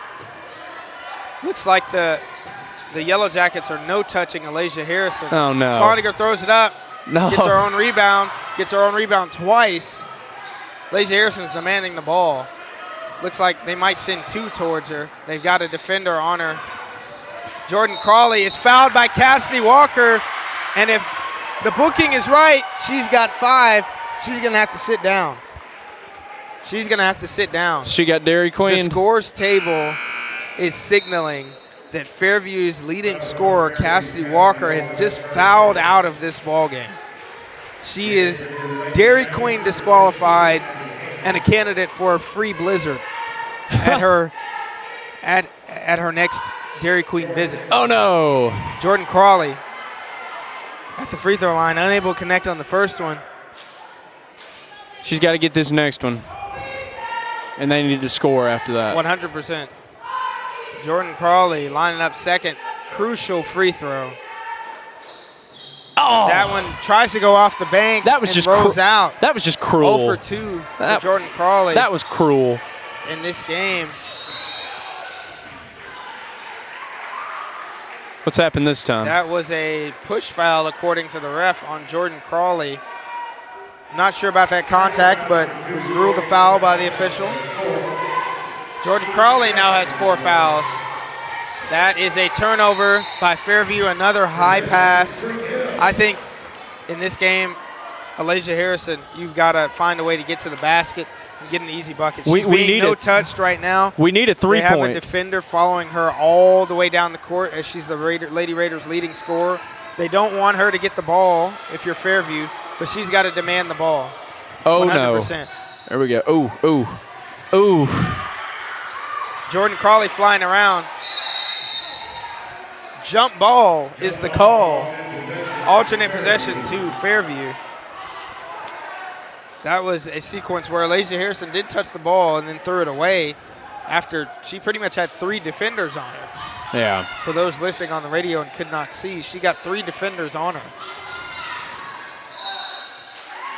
And the referees at this point in the game seemingly are calling a lot of touch fouls, and that one is the 5th foul for Jordan Crawley, who will have to sit down because she's also been fouled out of this game. She's been one Dairy of the Queen. Raiders' leading scorers, a huge contributor to this game, has to sit down and cannot come back in for the rest of this game. Someone else for the Raiders is going to have to step up. As the officials are calling a lot of more sensitive fouls in this game. Alasia Harrison has got the ball taken from her by number 20 as she scores. The Yellow Jacket lead is 4, 35-31. The Yellow Jackets continue to no touch There we Kiana go. Taylor launches another bank three. Corey Armstrong. That's what we calling needed. a timeout. Full timeout as the Lady Raiders trail by 35-34. We're going to take a break and be right back here on the Front Porch Sports Network.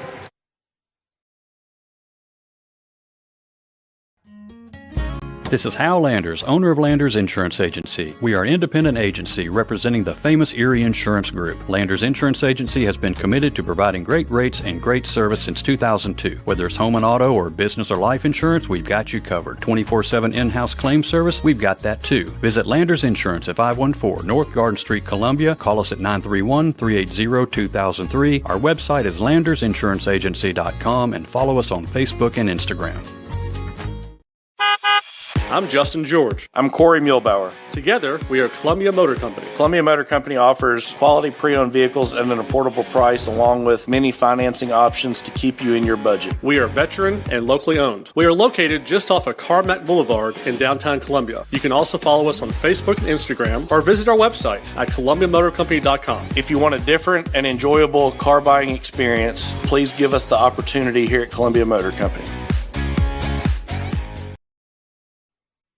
Welcome back to Spring Hill High School Tuesday night basketball on the Front Porch Sports Network. The Lady Raiders hosting Fairview, and they trail by 1 point, 35-34 here in the fourth quarter. 2 minutes and 54 seconds left here as the Lady Raiders have got a couple players that have fouled out of the game. So have the Yellow Jackets. It's that time in the game. Well, Landon, as I was saying to you during the break, that three-point shot may have very well saved the game. Yeah, Kiana Taylor with a huge shot right there. Elijah Harrison with a huge steal. Wow. Finds Kiana Taylor. Jump ball, alternate possession to the Lady Raiders. There we go. Drake, as you were saying, that was a huge shot by Kiana Taylor. Before the break, bank shot three-pointer that cuts the lead to one. Whoa. The Yellow Jackets are no-touching Elijah Harrison, and the defender, number 10, who now has 4 fouls. She's about to get Dairy Queened. Is close to fouling out of the game as well. Elijah Harrison will go to the free throw line. As the Raiders are in the bonus, so they'll go to the free throw line every time a foul is called for the rest of the quarter. If they would just make their free throws, this game is not close at all. Elijah Harrison misses the first free throw.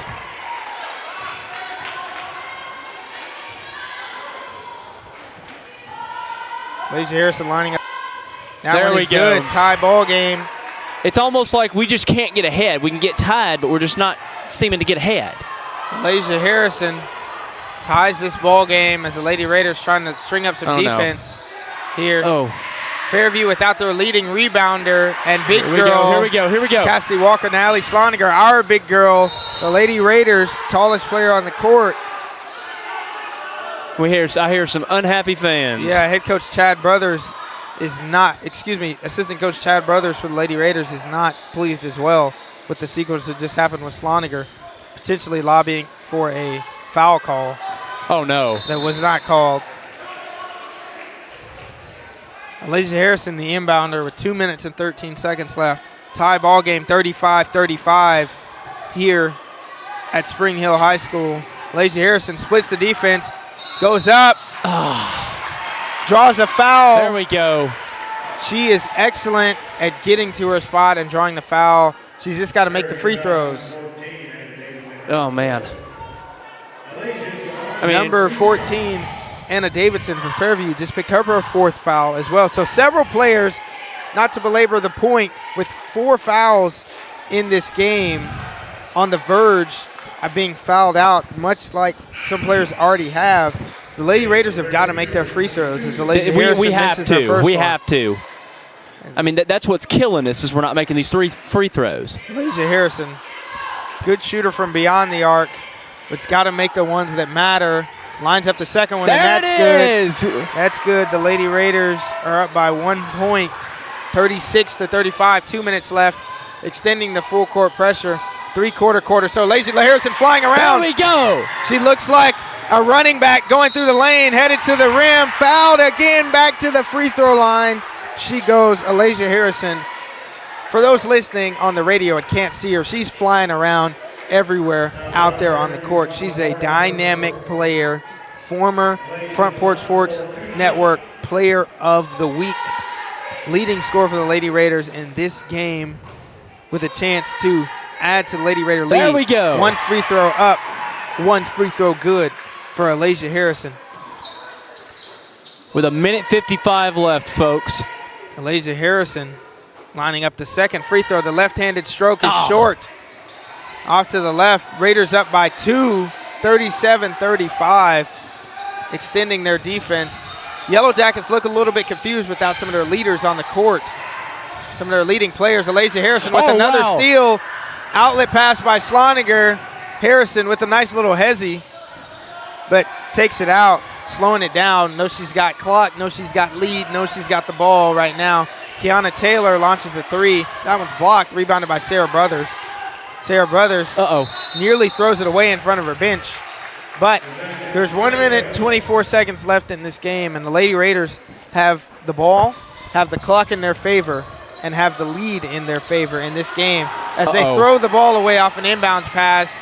And that statement holds true even though the Yellow Jackets were in scoring position, as the fans here in the stands are lobbying for a foul call on what seemed like a giveaway layup attempt missed by Fairview right there. Yeah, some very unhappy fans. If you're watching the stream, you obviously could see it. A lot of fans stood up. We're not happy. 100%. And I mean, personally, I don't know what that play was. Personally, just looking at it. Yeah, I'm not sure. Judging by some of the touch fouls that the officials have called in this fourth quarter. Something's going on. I believe the Fairview coach may have just gotten a warning. Well, they got the foul. But Fairview player number 22 at the free throw line. First one is up. First one is good. 37-36 is the score. 1 minute, 15 seconds left in the fourth quarter. We got to keep what we just did a minute ago. We got to keep that going. Ellie Caraballo, especially if she makes this. For the Lady Raiders, Drew Herring to the bench. Second free throw up. Second free throw off by Fairview. Rebounded by Natalie Sloninger. There we go. Kiana Taylor bringing the ball up the court. Kiana Taylor seemingly does an ankle breaker. Ellie Caraballo from the corner.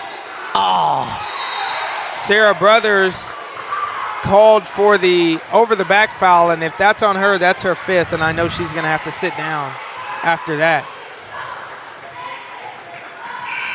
She's going to have to sit down. Sarah Brothers is just fouled out of the game. Drew Herring is going back into the game. The Lady Raiders are up 37-36. 57 seconds left in the fourth quarter, and Fairview's number 22 is at the free throw line with a chance to shoot two and potentially take the lead for the Yellow Jackets. Her first shot is up, and it's off. First shot is no good from the free throw line.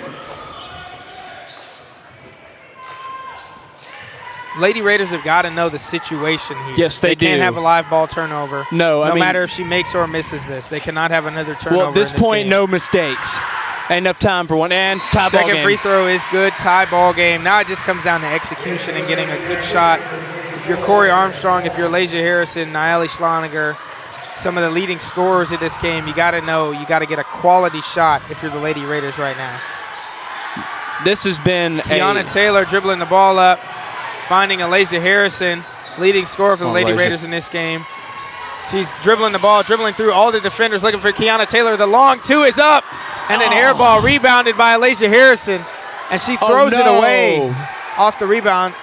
She was nearly almost out of bounds. The Yellow Jackets have the ball, 30 seconds left. The Fairview coach calls it timeout, probably going to draw a play up and get a quality shot, hopefully a quality look at least. We're going to keep it right here even though it's a break. 31.9 left in this game, 37-37. Coach Corey Armstrong has got to know if the situation arises, they're going to have to come up with a play themselves to score in this game. But Fairview right now is drawing up a play that will hopefully get them a good look at the basket and points on the board to take the lead. So Coach Corey Armstrong I can see him now drawing up something on the board, whether it's a defensive scheme whether it's an offensive play, if they get the rebound or anything like that. This is crunch time. It is. This is crunch time. I know at Belmont University, where I graduated from, if it reached this point in the game, the cheerleaders would grab some crunch bars out of their pockets and they'd throw them to fans in the stands and they'd say, hey, it's crunch time. It's crunch time. It's crunch time. So that's what it is here in Spring Hill. It's crunch time, and both of these teams, they want to win. They do. want to win. And Landon, I'm going to be honest with you, I wouldn't be surprised if we go into overtime. You know, I don't know. I have faith.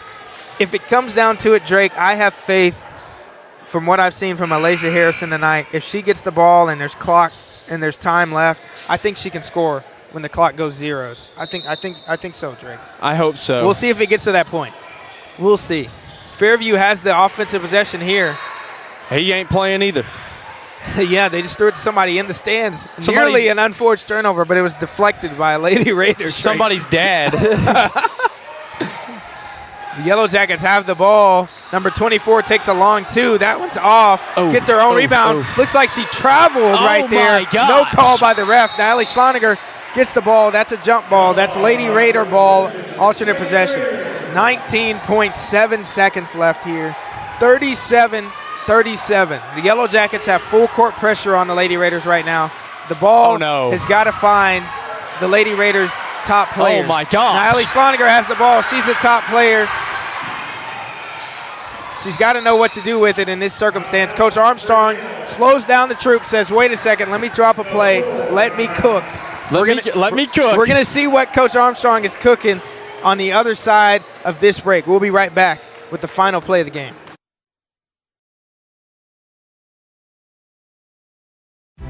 Hi, I'm Chris Chumley, owner of Expert Landscaping, LLC. Located in beautiful Columbia, Tennessee, Expert Landscaping specializes in consulting and design for all your outdoor needs, as well as installations for landscaping, pools, patios, outdoor kitchens, fireplaces, irrigation, and lighting. Call us today at 931-374-1772. Expert Landscaping, where quality work is an investment in the future. Hello, I'm Rick Whitley. And I'm Daniel Pollard from Jones & Lang Sporting Goods. We would like to take this opportunity to thank all of you for the many years of support. Since 1966, Jones & Lang has been locally owned and operated.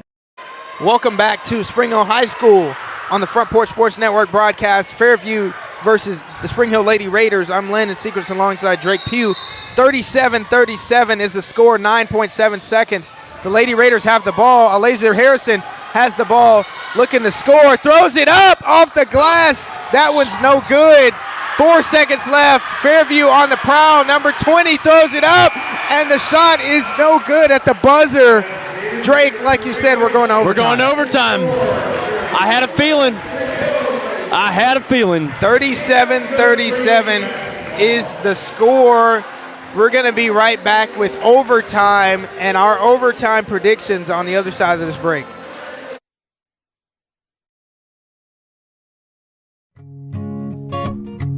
This is Tripp Stoltz, owner and manager at Columbia Ace Hardware. We have changed our store hours to better serve our community. Columbia Ace Hardware is now open from 7 to 7 Monday through Friday, from 8 to 4 on Saturday, and closed on Sunday.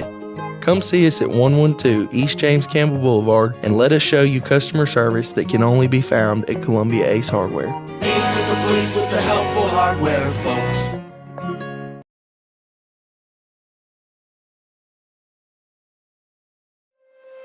Is your insurance up to date in today's world? Foster Insurance Agency is an insurance agency you can depend on for your commercial and personal insurance needs. Foster tailors insurance coverage to meet your unique requirements stemming from years of experience and represents several top-rated companies such as Erie Insurance.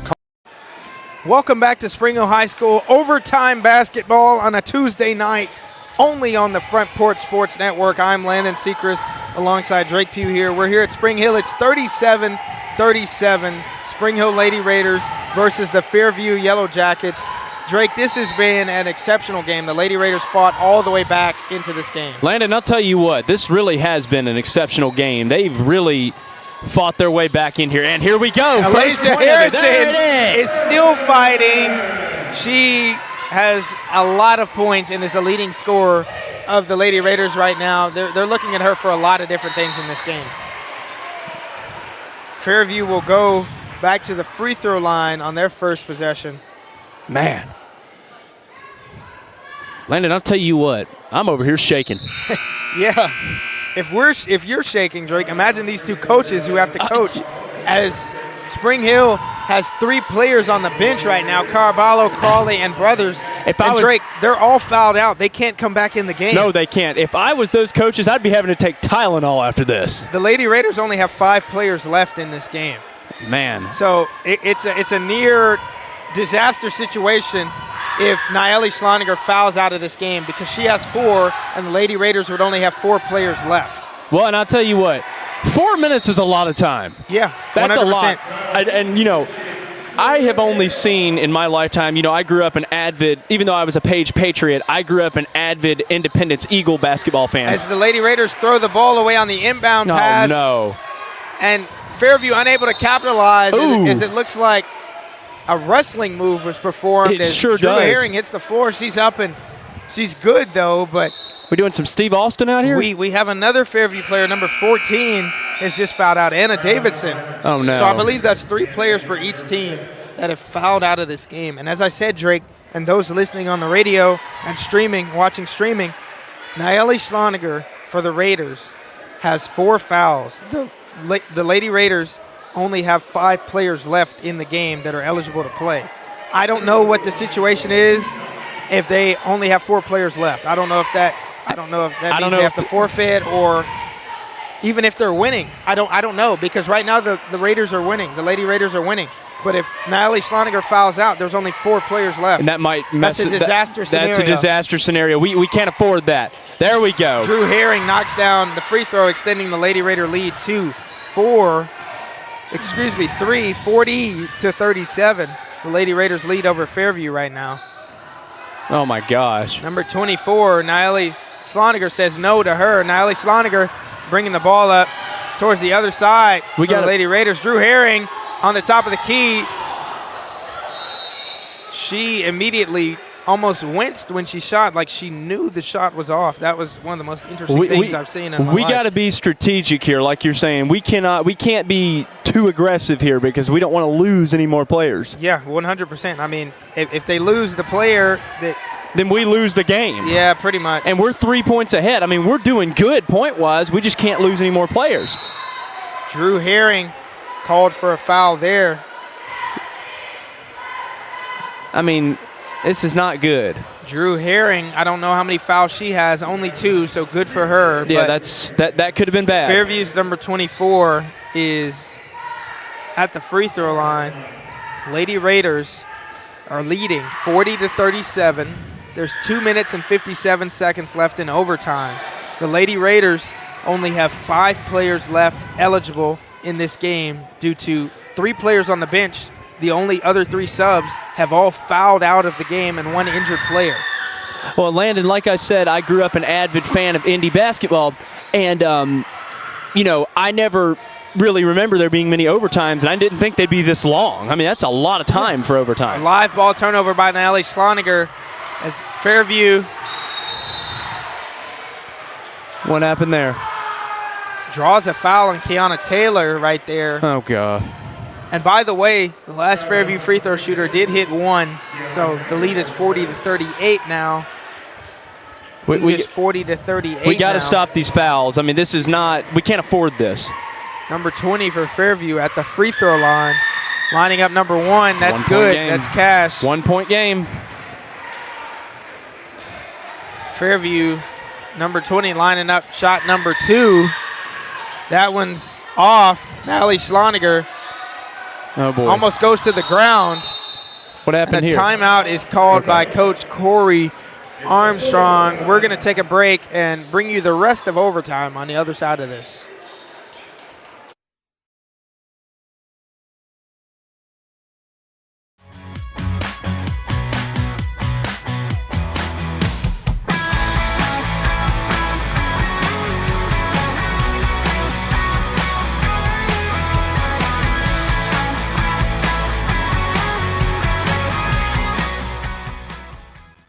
Some people are just obsessed with their lawns.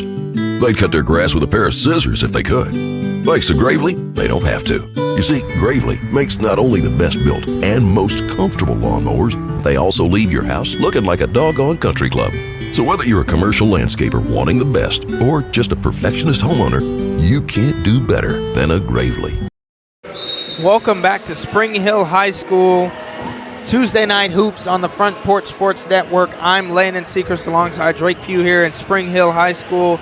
The Lady Raiders hosting the Fairview Yellow Jackets, leading by 1 point, 40-39, with 2 minutes and 42 seconds left in overtime, extra time. Those listening, this has been a huge battle. Those watching, you've seen all the fighting and all the fouls in this game, the battling out there on the court as another foul is called in this game. Both of these teams really want it bad. They really want it bad. They all want to win. We've got a lot of players that are fouled out in this game, and we've got a lot of players that have been to the free throw line, as another player for Fairview has just fouled out. And Landon, you know, we haven't covered a lot of games where players have fouled out. No. We really haven't. Not at all. I mean, that's something, this is a new concept to me. So we have several players that are not eligible to come back into the game due to fouls. They all have 5 fouls. Drew Herring at the free throw line sinks the first one. Well, we're back up now by 2. Lining up her second free throw. Oh, she man. does not get the shooter's bounce on the second. 41-39 is the Lady Raiders lead. All right. Unforced turnover. There we go. Just a throwaway by the Yellow Jackets. I mean, the turnovers for each team have got to be in the 15 to 20s, Oh, yeah. I would believe. Well, and like you said, Fairview, they've lost all their best players. I mean, yeah. So now, what happened this time? Lasia Harrison is fouled. Every time there's a foul, it's going to be free throws. Both teams are in the bonus. Okay. Fouls have carried over. Another player for Fairview is fouled out. How many players they got out now? I believe that is or 5. 4 that are on the bench for Fairview that are fouled out, 3 for Spring Hill that are fouled out. So that just speaks to the sheer number of fouls. So if they lose another player, they're done probably. Yeah, I don't. You know, we talked about that during. I don't know what happens if that happens. Alasia Harrison just knocked down her first free throw. I don't know what happens if a team loses the players. That, like, they don't have enough to finish the game in an overtime game. Yeah, I'm not sure how that works. I mean, or if you, Lasia Harrison goes 2 for 2 from the free throw line, Up especially by 4. if the Lady Raiders lose a player and they're winning the game. Surely they won't have to forfeit. Yeah. Surely not. I hope not. Lady Raiders in the driver's seat now, though, playing with 5 out there on the court, and they're battling. They just got to be careful on here. defense. Yeah, they got to be careful. Lasia Harrison with a great deflection. Fairview still. Nayeli Sloninger is fouled out of the game. She got called for a 5th foul, Drake. The disaster scenario is here. Nayeli Sloninger has fouled out of the game. The Lady Raiders only have 4 players left. You've got to be kidding me. The Lady Raiders only have 4 players left in this game. They're going to have to finish this game with 4 players, Drake. This is unprecedented. You've got to be kidding me. For those listening on the radio and did not see what just happened, Nayeli Sloninger has fouled out of the game. The Lady Raiders only had 5 players left, and Sloninger cannot play anymore. The Lady Raiders have to finish the overtime with 4 players. Landon, this has got to be a Murray County record. I don't know if this has ever happened. I mean, this has got to be a record. Fairview is cutting into the lead. They're down by 3, 43-40. We got 2 minutes left of overtime. I mean, I'm sitting here wondering if there'll be any players left in 2 minutes. I don't know. I don't know what's happening. Oh, my gosh. That free throw rolls around. The Lady Raiders are playing with 4. You got to imagine the Yellow Jackets are going to double team Alasia Harrison. Oh, no kidding. Right now. No kidding. Look. As she turns the ball over without any defensive pressure. 1 minute and 53 seconds left in overtime. And that's Lady still Raiders a lot of lead ball game. 43-41. They're playing with 4 players. It's 4 on 5 right now. How many did the Yellow Jacket? 5, okay. It's 4 on 5 right now out on the court. This is crazy. Fairview launching up a 3, gets a rebound. That one catches air. The ball stays with Fairview, but I will reiterate, those on the radio, this is a 4 on 5 game right now. The Lady Raiders only have 4 players out on the court due to fouls, and they're still winning the game. Oh my gosh. timeout. Drake, I don't know. No, this is insane. We're going to keep it here because we're going to talk about this. Because I don't know if anybody listening or anybody watching online has ever seen something like this happen. I know. I certainly haven't. If Drake Colley's watching or listening, Alabama men's basketball, there was a player named Colin Sexton a couple years ago. He had to finish a game with 2 teammates out there. He was playing 3-on-5 in a college basketball game, and he nearly won the game. Wow. So, I mean, it's possible to still win the game. The Lady Raiders are leading right now, but I've never seen something like this happen. And it's like you and I both said, all of the Yellow Jackets' best players are gone. I mean, so, and they have not been able to score since. They just can't get it in. I mean, I can imagine there's players on Fairview right now that are in the game that don't ever usually play. For the Raiders, the same thing. Like, we're entering the end of the bench because these players have to get into the game, and they've got to step up to the plate. Well, and then again, correction. No, they have scored since. They haven't had a normal score since. They've had, foul shots, free shots. Oh, my gosh. And we have a player that nearly shot on the wrong basket. Are you kidding? Oh, my goodness. She was just disoriented, Lania Jackson. They have 4 players. She turned around towards the wrong way as they were trying to go the length of the court. This is unprecedented right now. It's not good. Alasia Harrison has the ball. Oh, gosh. She might just have to hold the ball and dribble it out here. Just run the clock down. Because they have the lead. She's the person who needs the ball out here on the court. Yeah, just They're run the double clock. teaming her because they have 5 players and the Lady Raiders only have 4. They're dribbling around. Lania Jackson has the ball. She shoots it. Oh, no. She's blocked. The Yellow Jackets have the ball right now. 5-on-4. They got 5 offensive players to the Lady Raiders 4. The Lady Yellow Jackets unable to score. Alasia Harrison keeping the Lady Raiders alive, dribbling the ball out right now. We got 52 seconds left in overtime. She's dribbling out the clock. She's going to go to the free throw line. We're going to calm down. Everybody breathe. As Alasia Harrison looks to extend the lead here. As she looks to extend the lead and potentially the most valuable points of the game have to come right here. This is not me trying to be negative what I'm about to say. This game's got to end. I mean, because it just shows everybody's getting disoriented. We're losing players. This game's got to end. And it's 4-on-5. Exactly. It is 4-on-5. Count the players on the court. Spring Hill only has 4. I mean, I can tell both teams are ready for it to be over. I cannot believe what is happening. Alasia Harrison missed the first free throw. She misses the second free throw. No. Lady Raiders still up by 2, 43-41. What happened? Drake, we're going to keep it here during the timeout as well. We're going to talk about what's happening in this game. I don't know.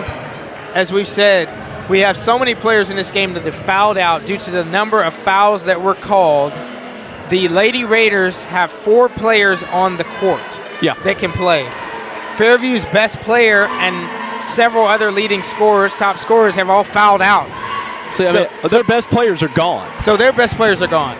And somehow the Lady Raiders still have a 2-point lead. And there's 47 seconds left here in overtime. Yeah, this is If you're listening on 101.7 WKOM, you might have to stop the car if you're driving because this game has gotten out of hand already, and it might get even more disastrous on both sides because they're running out of players. They are. I mean, and to be honest, they gave them a lot of time for halftime, and maybe a little too much time because I mean, look how much has happened in that 4-minute block. I don't know. Yeah, I don't know what's happening. Overtime, 4-minute period. We got 47 seconds left. Lady Raiders up 43-41.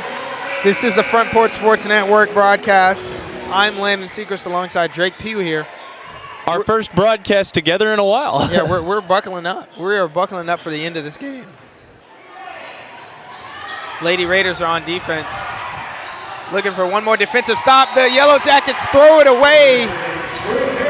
Unforced turnover. Oh, my goodness, another timeout. Fairview calls a timeout, 30-second timeout. We're going to keep it here again. I mean, the points are valuable right now, so I understand the timeouts for both coaches, but it's just amazing. I really cannot explain what is happening. In a broadcasting position, I've never been in anything like this where I have to call a game where it's 4-on-5 or something like that. And, thinking about it, Spring Hill has 3 players on the bench, the maximum amount of fouls is 5. That's at least 15 fouls called on Spring Hill. Fairview has 15 fouls because they have 3 players that are fouled out. That's 30 fouls called, at least, in this game, maybe more. And, these teams are running out of players. Spring Hill hopefully wants the clock to run out of time as they've got the lead here, 43-41. Alasia Harrison being double-teamed right now because the Yellow Jackets have got 4 players. Kiana Taylor's got the inbound pass. She's going to take the easy layup, and she travels on the way to the rim. No. The Yellow Jackets looking to score with the advantage they have, 5-on-4, with a lot of post players in the game. They really don't have any guards left. They're playing with all post players. Looks like they just tied the game. Oh, my gosh. 43-43 is the score. Tied up, 20 seconds left. Alasia Harrison's got a clear lane, and she takes the lead for the Lady Raiders. 45-43 is the score. 10 seconds left. Alasia Harrison. Fairview, 2 attempts at the buzzer, and they tied the game at 45. Oh, my God. This game is headed to double overtime. Look at the boys. Look at the boys. Knotted at 45. Both teams are running out of players. Spring Hill only has 4 players left on the court. Alasia Harrison thought she won the game for Spring Hill right there, and Fairview goes down and they score. We've got a lot to process. We're going to take a break and be back with the second overtime. This is the Front Porch Sports Network, brought to you by CPWS.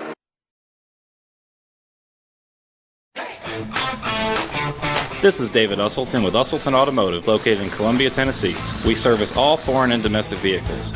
We take pride in our work, and we don't cut corners. We offer a 5-year, 50,000-mile warranty and loan our cars with almost every repair. We are located at 1201 South High Street in Columbia, Tennessee. You can reach us at 931-215-1765 or find more information at usseltons.com.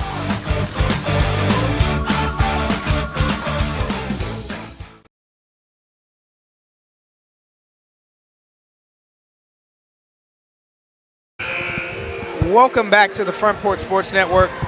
This is Landon Sechrist and Drake Pugh on the broadcast call in Spring Hill, Tennessee.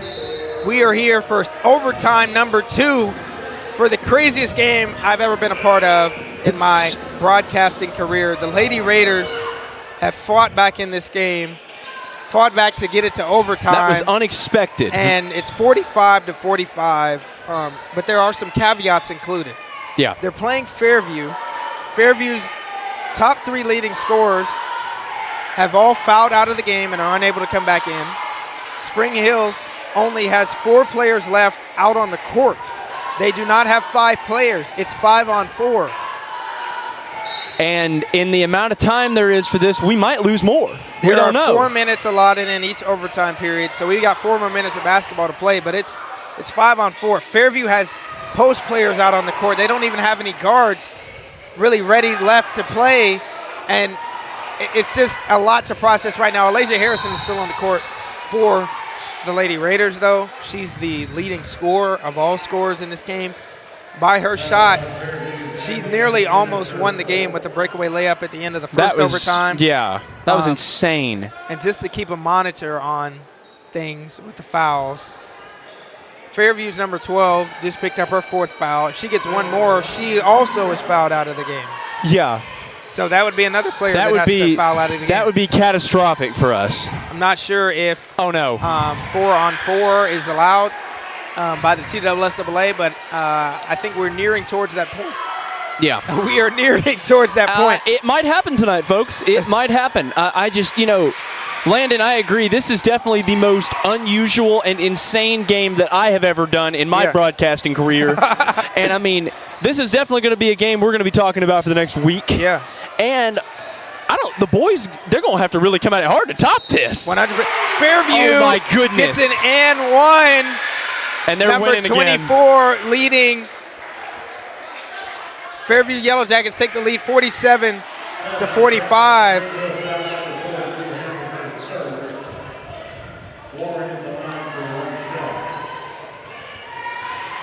Fairview at the free throw line here.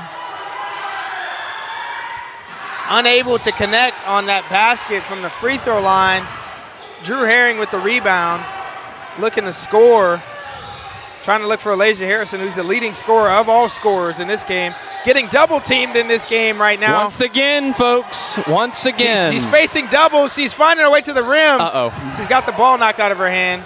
She's got Drew Herring out there to help her. Lanai Jackson and Kiana Taylor. Kiana Taylor launches it from the top. Unable to go.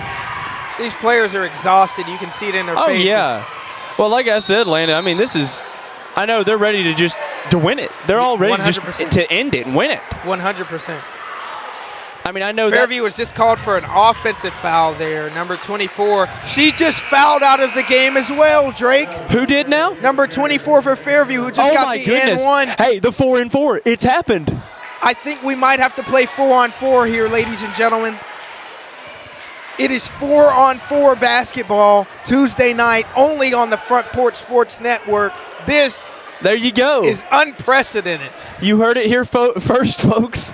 I cannot believe my eyes. This is 4-on-4 right now. I mean, for all the folks listening at home, you are listening to a historic game. Alasia Harrison now does not have to face double teams, which means she might get a free lane and a free pass to Kiana Taylor. Drew Herring gets the board, throws it up and misses after the rebound. Oh, man. The Yellow Jackets and the Lady Raiders playing 4-on-4 right now. I don't know what it is, Landon, but the Lady Jackets, Lady Yellow Jackets have all of a sudden had this energy surge. Right. And they are coming at us hard. 100%. Alasia Harrison has got to take over this game. She's the leading scorer. She's got to take the Lady Raiders home. It's up to her at this point. Alasia Harrison takes a three. That one's off. The clock is running. This is amazing. This is amazing. Like I said, historic game here. This is absolutely amazing. Fairview trying to get a bucket and extend the lead. Number 12 launching it from the corner. That one's off. Foul called on Kiana Taylor. Wait, does that mean she's out of the game now? No, she just got a foul called Okay, on foul her. called. Okay. Foul called okay. on her. Foul called on Kiana Taylor. She's got 2 fouls. Tell you what, Landon, I'm starting to get nervous. Yeah. And this overtime has definitely gone by a lot quicker than the other one did. Right. That meant a whole 100%. That free throw rolls out. That was close. That was very close. That was too close for comfort. 47-45 is the score here in Spring Hill. Second free throw is good. Lady Raiders trail by 3. They've got to get a bucket here. They have to if they want to win it. Corey Armstrong is standing up, directing his team right now. Kiana Taylor driving to the basket. That one's good. A good bucket by Kiana Taylor, first in a long time. Lady Raiders are back in business. Fairview with post players on the court. Fairview's got post players playing guard positions and bringing the ball up the court. That's the point that we've reached in this game. Like I've said earlier, these people in the audience, they're not playing. You know, they keep doing some things that are uncharacteristic because they're not traditional ball handlers. No. They don't throw the ball. They don't dribble the ball, but they're throwing it away right now. But they were fouled by Kiana Taylor. Number 22 is at the free throw line right now for Fairview. Oh, boy. Yep. First one is up and good. This is a very close game right now, and it's 4-on-4. Number 22 launching her second free throw. That one is up and rolls in as well. Number 22 for Fairview extends the lead for Fairview to 3 points. Not what we were hoping to see here at the end. Alasia Harrison bringing the ball up the court for the Lady Raiders with the free lane to the basket. Euro steps her way. Pass. Oh, there we go. She's got an open 3, launches it. That one is off. God, rebounded by Fairview, nearly thrown away.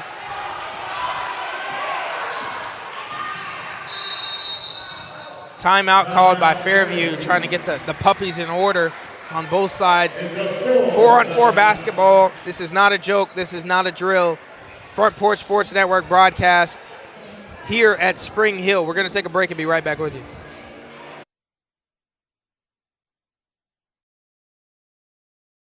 Hi, I'm Robert Rogers at Parks Motor Sales Buick GMC. And I'm Michael Parks Lawrence at Parks Motor Sales Buick GMC. Together, we're Mr. Bobby Parks' grandsons, and we run his dealership, and we are glad to be part of our local community. Being family owned and operated, we invest heavily in our community. We do things like sports teams, schools, bands, you name it. We try to help everybody we can. The reason why we do this is because we all love this community. So come do business with us, your neighbors, at Parks Motor Sales in Columbia, Tennessee, right off Nashville Highway, or at parksmotorsales.com.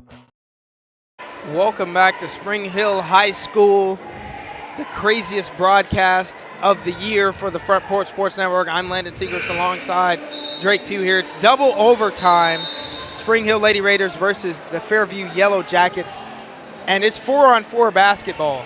So many players have fouled out of this game that each team only has 4 players left. Fairview's leading scorers, number 1 and number 2, top in scoring, are on the bench. Spring Hill's reserves are on the bench. They can't come back in because they fouled out. Yellow Jackets are up 50-47. There's 1 minute and 14 seconds left here. 4-on-4. The Lady Raiders are on defense, forcing a carry violation right there. They'll get the ball back on offense. Landon, we're going to need a 3-point shot, really. That's what we need more than anything. Alasia Harrison is the primary threat, but the other 3 Raiders on the court have got to be ready to score in this situation. Alasia Harrison's trying to get to the basket, trying to throw it up. She has a chance to go to the free throw line again. She's got to hit the free throws. She has to hit the free throws. Yeah, we can't afford to miss them anymore. She has to. Fairview just had another player foul out of the game, Drake. So now it's 4-3. Fairview just had number 12 foul out of the game. I believe they now have 5 players on the bench in foul trouble. It is now 4-on-3. It is 4-on-3 right now with 1 minute left at Spring Hill High School. Alasia Harrison makes the first free throw. It is 4-on-3, Spring Hill Lady Raiders versus the Yellow Jackets. This is not a joke. This is not a drill. I'll tell you what, whoever does win this game, you're going to go home feeling very proud. Alasia Harrison leaves the second free throw short. Lady Raiders still trail by 2, 1 minute left. 3 players only for the Yellow Jackets. They got a post player dribbling the ball up the court. We got to get that ball. We got to get the ball. They just gave up an easy bucket. They've got to score quickly. The Lady Raiders do. They're down by 4 now.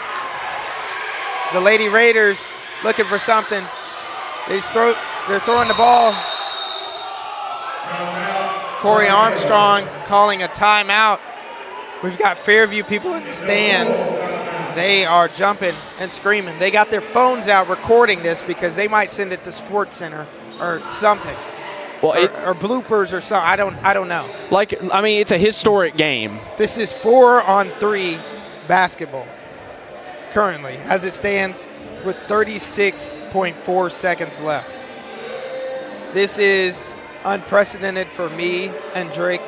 Never experienced anything like this. No. I'm sure Coach Armstrong has never experienced anything like this. I can't wait to get his insight when we talk to him tomorrow on the Wednesday Night Puckett Show. Yeah, I can't either. I can't wait either. I've got to hear that. Because this is crazy. Yeah, yeah. Oh, my gosh. Lady Raiders have 4 players left. Yellow Jackets have 3 players left. There's 36 seconds left in this game. Fairview's up 52-48. The Lady Raiders are on offense, and they've got to score. They've got to score. They need a 3-point is what they need. The Lady Raiders have got to score. They've got to get a 3-point. It is 4-on-3. Someone might just have to stand under the basket right now. Alasia Harrison.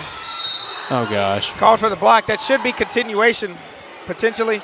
I'm lobbying for something that may not exist. Alasia Harrison back to the free throw line. Smart by her, though. It's 4-on-3. Did they not count that shot? No, they didn't. But smart by Alasia Harrison to get to the free throw line, score points without time going off the clock. Yeah. They're losing. She's got to make both these. She's got to make these. Alasia Harrison. She's got to make these, and they got to come back and score again. Heck, if we could go into third overtime. I'm not sure. It might be 1-on-1 by then, Drake. Yeah. I'm just saying. Alasia Harrison makes the second free throw. Lady Raiders trail by 2. They got to get a stop here. Yellow Jackets only have 3 players. They're bringing the ball up the court. We got to use that to our advantage. 100%. The Lady Raiders are on defense. Oh, come on Fairview's just trying to hold the ball. They're trying to hold the ball. They're trying to run the clock out. Number 22 is dribbling. She's dribbling around. We're getting a foul call on Lady Raiders. Lanai Jackson is number 22 for Fairview. Will go to the free throw line. It is 3-on-5, and Fairview still managing to somehow get to the basket. 3-on-4, excuse me. Somehow get to the basket. Oh Number 22 has a chance for some dagger free throws here. She misses the first. 52-50, Yellow Jackets are winning. She's missed the first free throw, though. Second free throw on the way. That one's up. That one's off, too. Alasia Harrison's got the ball. Come on, Alasia. Alasia Harrison's on her way to the basket. Hesitation move, up, and she misses. Spring Hill ball. 7.3 seconds left after the Alasia Harrison miss. One more chance potentially for the Lady Raiders to tie this game and send it to a third overtime, Drake. Oh, my gosh. They got to get this. Alasia Harrison, potentially. Kiana Taylor with the shot. It's good! Kiana Taylor ties the game. It's headed to a third overtime here in Spring Hill. What a big shot by Kiana Taylor. 3 overtimes. It's 3-on-4. Only on the Front Porch Sports Network. I can't believe it, Drake. I am literally up here. I'm lost. I'm speechless. I'm getting emotional, Landon. I'm getting emotional over here. This is incredible. You can't make this stuff up. Kiana Taylor. Oh, my goodness. Ice in your veins. Wide open. Everybody thought Alasia Harrison was going to shoot that. She steps up and shoots it and just makes it. Oh, my goodness. It's 4-on-3 for the third overtime. I cannot believe this. I barely have a voice anymore because this is the longest game ever. Landon, how are we going to do the boys' game? How are we going to do it? Oh, my gosh. We ain't going to have voices for it. I can't believe it. People, if you're listening or watching, share this broadcast right now on the Front Porch Sports Network. Ladies and gentlemen, this is a historic game. 3 overtimes and a 4-on-3 player game. This is insane. I can't believe it. I can't either. I'm gonna and folks, as we're speaking, Landon and I are sharing the game ourselves now. I can't believe it. This is just simply amazing. Oh my gosh. I mean, Spring Hill, 4 players. Fairview, 3 players. 52-52. Overtime number 3 here at Spring Hill. I'm Landon Seacrest alongside Drake Pugh here. This is going to be nuts.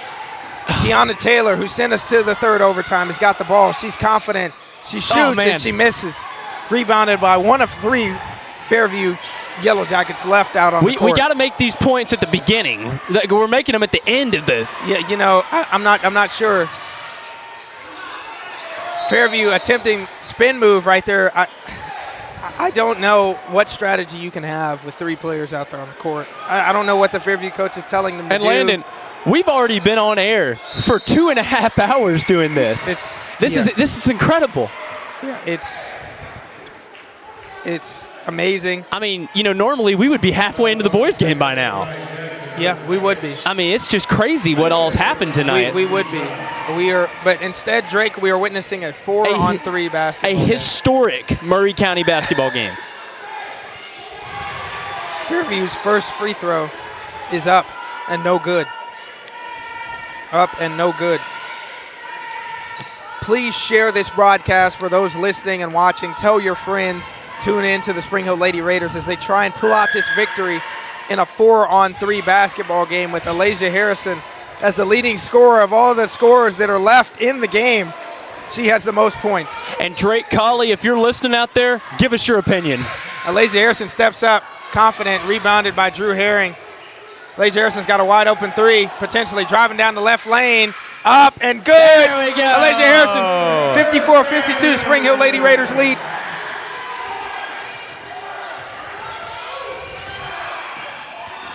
Drew Herring guarding Fairview right now.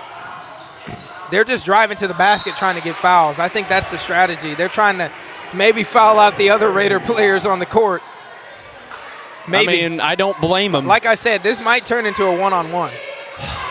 Has that ever happened before? In a high school basketball game, no. Yeah. A one-on-one, no. But, I mean, stranger things have happened tonight. I would not be surprised. That's not this. Yeah, this is. I mean, okay, Landon, bet you $50 we go. I'm not a betting man, but if I were, and I know you're not either, I bet you $50 we go into a fourth overtime. Oh, my God. If I were a betting man. Oh, my goodness. And I know you're not either. Fairview goes 1 for 2 from the free throw line, trailing 54-53 now. Laser Harrison has the ball for the Spring Hill Lady Raiders. Drew Herring got it out top. Laser Harrison dribbling through. It's called for a travel on the Euro step right now.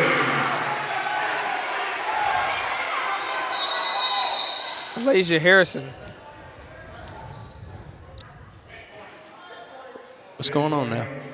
I believe they're calling a bench warning on Spring Hill at this point in the game, which, that's not good. I'm not sure if it's even worth that at this point. No, it's that's not even worth it, in my opinion. Yeah, it's 4 on 3, and we're calling bench warnings.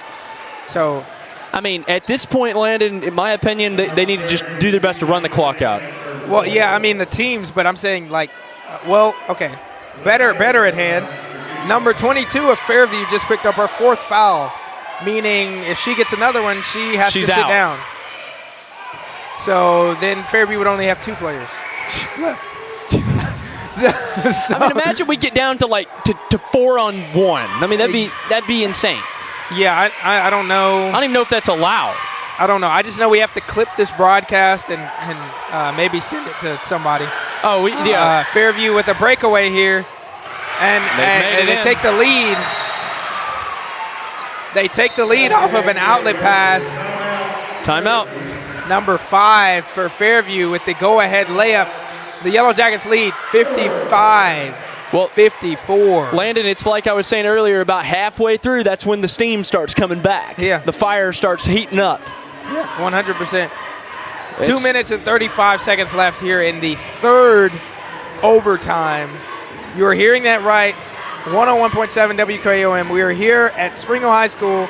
It's the 3rd overtime of a girls' game that is now 4 players versus 3 players, and on the brink of being a 4-on-2.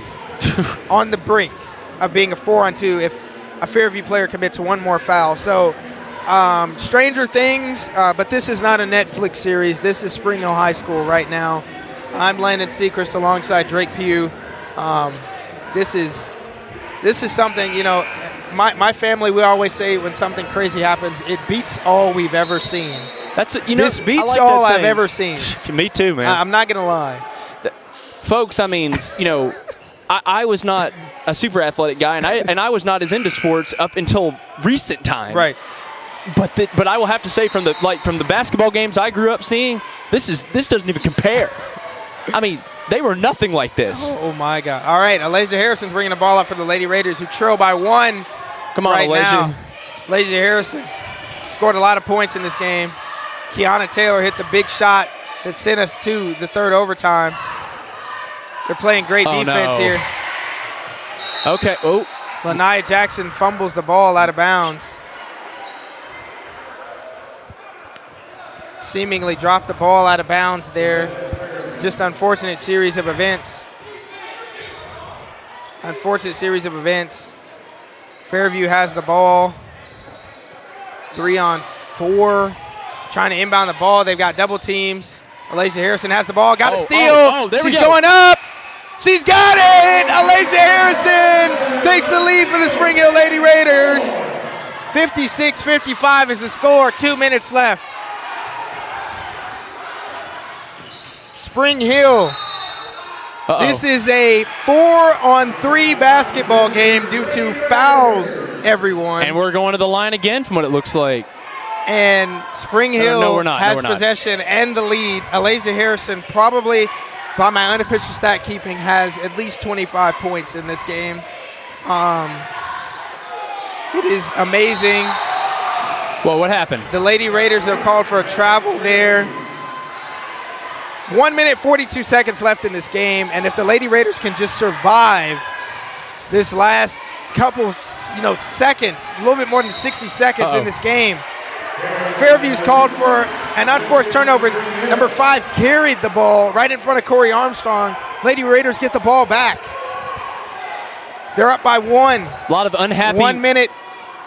A lot of 38 seconds fans left. right now. The Fairview fans are out here recording the game. All this madness that's happening. Alasia Harrison trying to take the Lady Raiders home. Drawing to the basket. That's another bucket for Alasia Harrison. The Lady Raiders lead 58-55 with 4 players against Fairview's 3 players. I'll tell you what, Landon, it ain't even March yet, and March Madness is here. I mean, I don't know. But all I have to say is Alasia Harrison and those 4 Lady Raiders that are out there on the court, those girls are fighters because they're playing a game right now that's way longer than any game should have been, and the circumstances are not in their favor at all. No. And they're winning. No. And they're winning. I mean, I'm going to be honest with you, Landon. We probably should have lost. Just a bit ago. I don't. But we have come back and we fought hard. Fairview misses 2 free throws at the line. Number 22 goes 0 for 2. The Yellow Jackets are down by 3, 58-55. 1 minute, 21 seconds left here. Fairview will inbound the ball. Oh my Alasia gosh. Harrison is the primary defender on number 15. The Yellow Jackets trying to find just something, on offense. They've got 2 post players and another guard. They don't really have any primary ball handlers. They're all on the bench. We have players not really playing their primary positions out there. They're doing the best that they can on Fairview's side, but, this is just circumstances that they've probably never seen before. Number 22 gets the inbound in, and 1, potentially scoring over Lanaya Jackson. Number 22. It's that latter goes up, makes it 58-57. Landon. Actually, they put the foul on Alasia Harrison, who has 4 fouls now. If Alasia Harrison gets 1 more foul, then she's out. And if we lose her, it's not good. She misses the free throw, and the Lady Raiders don't understand that it was only 1 free throw. She gets the board, and the Yellow Jackets take the lead. It's 59-58. Oh, my goodness, Landon. The Lady Raiders are losing. Alasia Harrison stepping through. That's a bucket. Alasia Harrison puts the Lady Raiders back in the lead. 60-59. 4-on-3 basketball at Spring Hill High School. The Yellow Jackets take the lead back, 61-60 after a layup by number 5. Alasia Harrison has the ball, 40 seconds left. Come on, Alasia. Alasia Harrison with a corner 3. That one's cash! Give her 3. Alasia Harrison with a bucket. 63-61 is the score. The Lady Raiders are up with 22 seconds left. Oh, my gosh. What is happening? The Fairview Yellow Jackets. Number 22, who just got the and 1, has fouled out. Fairview's down to 2 players left in this game. Well, and we may be down Drew to 3. Herring is shaking up, who drew the foul. She may potentially be shaken up.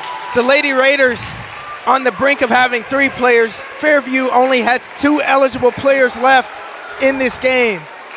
Well, I'm hoping we don't lose number 4 right here. Drew Herring, 22 seconds. What do you have?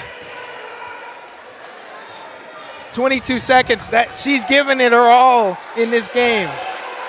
Drew Herring, applause to you. Applause to you. 22 seconds and the Lady Raiders can finish this game. 22 seconds and the Lady Raiders can finish this game. They're winning 63-61. Alasia Harrison with the biggest shot of the night, a corner 3, and she just goes crazy. They're discussing something at the scores table that I'm not sure of, but it's 3-on-2 right now. Head coach Corey Armstrong is debating right now.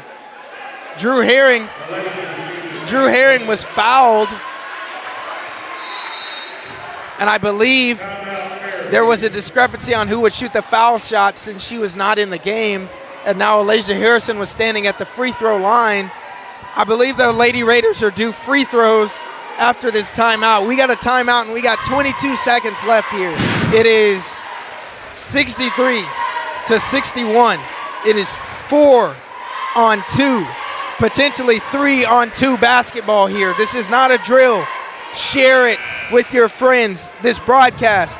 We got 22 seconds left, and they need to see it because I've never seen anything like this. No, I haven't either. I mean, Landon, like I have said several times tonight, this has been a historic ball game. I mean, and this is going to be the talk of the week on the Front Porch Sports Network. This is going to be everywhere. This is truly amazing, and Drake, I'm so glad we are here. No, me too. Because I'm glad we decided to come.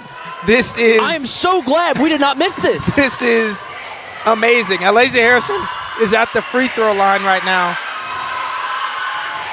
with a chance to extend the Lady Raider lead. Come on, Alasia. Alasia Harrison. There it is. Swish for Alasia Harrison. 64-61 is the score. 64-61. It's 3-on-2 currently out there on the court with Drew Herring potentially coming back in the game. Alasia does not get the second free throw. I really hope Drew can come back in the game. I mean, she's been essential to this game, and she's really given it her all. Actually, I believe she's sitting. I believe right down they're there. making it it's 3-on-2 on the court. Drew Herring is at the scores table, not coming back in, although she could have just came back in. Alasia Harrison breaks open and gets the ball, but a 5-second count is called. Fairview's last two players have got to come up with something here. They got to get a three, if so. They've got to get a three, if so. It's 3-on-2. The Lady Raiders are winning. They've got a basket to defend. The Yellow Jackets. Number 5 and number 15, Alasia Harrison with the steal, drops it out of bounds. The Yellow Jackets still have the ball. Drew Herring is coming back into the game. It is now 4-on-2. Lady Raiders have 4 players. The Yellow Jackets have 2 players. 64-61, the Lady Raiders lead. Oh, my gosh. They're guarding the three-point line heavy. A prayer is thrown up and rebounded by Alasia Harrison. Who else? She's dribbling out the clock, and the Lady Raiders are victorious from a 5-on-5 to a 4-on-5 to a 3-on-2 to a 4-on-2, ending with a W for the Spring Hill Lady Raiders, 64-61. My goodness, Drake Pugh. This is, I have no words. I have no words. That was the most incredible game I've ever seen. I have no words. Alasia Harrison and company, the Spring Hill Lady Raiders team, what a fight to get back into the game, to send it to 3 overtimes, and to win the game. Oh my goodness, Drake. For those listening, one final time, this game was not a contest at halftime. The Lady Raiders were down by about 10. They fought back into the game. They fought to make it 1 overtime. They fought to make it a 2nd overtime. They fought to make it a 3rd overtime.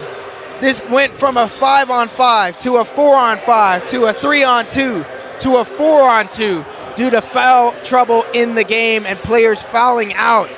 And the Lady Raiders stick in Spring Hill and send the Fairview Yellow Jackets back down 840 with an L after coming out with the W, 64-61. This is Landon Sechrist and Drake Pugh on the Front Porch Sports Network. We're going to be back with the start of the boys game after we decompress. Jeez. Yeah. We'll be right back, folks. Got wings? Alex's Tacos and Wings, winner of the best Mexican food and tacos in Murray County. But did you know that we also have all kinds of the best chicken wings? What's your favorite flavor? Like 'em hot? Pair your meal with a drink from the bar. Delicious food for the entire family is moments away. Alex's Tacos and Wings, 2202 Circle Drive in Columbia. Visit alexstacosandwings.com or check us out on Facebook. Alex's Tacos and Wings. Come take a bite. The Way Realty is helping to empower buyers and sellers to accomplish their real estate goals. Currently, we have sellers offering buy-down rates to 4.875% fixed-rate financing on selected homes through approved lenders. If you want to buy or sell your home faster, let us show you the many services we offer to help you get the most out of your real estate transaction. Schedule your listing or showing appointment today by going to thewayrealty.com or calling us at 931-580-4669. And remember, Jesus Christ changes lives. I know because He changed mine.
Welcome back to the Front Porch Sports Network. High school basketball on a Tuesday night. We're here at Spring Hill High School. I'm Landon Sechrist alongside Drake Pugh at Spring Hill versus Fairview, the boys game after a long, even longer wait for the longest girls game I've ever been a part of as the Spring Hill Lady Raiders come out with a 64-61 victory in triple overtime. What a win for the Spring Hill Lady Raiders program, and a signature win for head coach Corey Armstrong.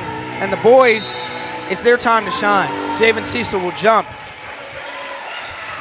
And we're back at it. Fairview's in some bright yellow uniforms. Very, very bright, highlighter-esque. They've got some talent on this boys team. I can see it. The Raiders playing a 2-3 zone. Up and good for number 24. First score of the game. For Fairview. Nice little mid-range jumper. Xavier Dawkins.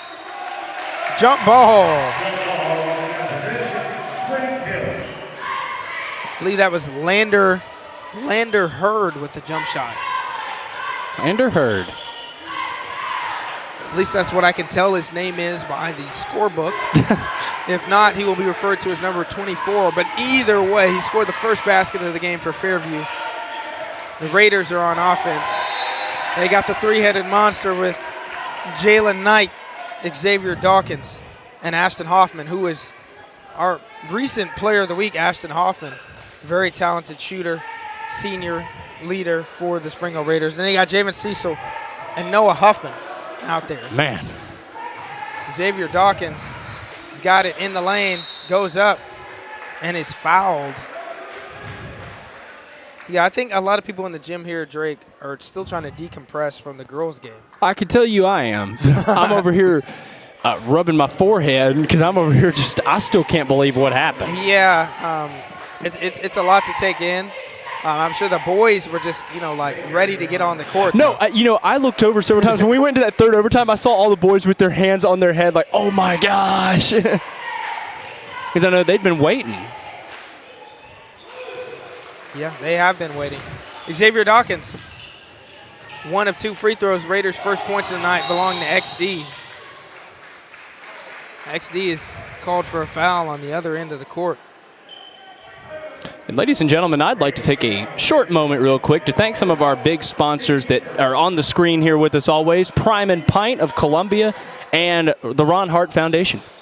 100%. Thank you all for all you do for the Front Porch Sports Network. Midi pull-up by number 24 for Fairview. Again, that one's no good, not the same result as the first. Into the Player of the Week's hands, Ashton Hoffman, former Player of the Week. Noah Huffman with the bounce into Javen Cecil. That's a turnover for the Raiders. Oh, my gosh. Fairview's got the ball.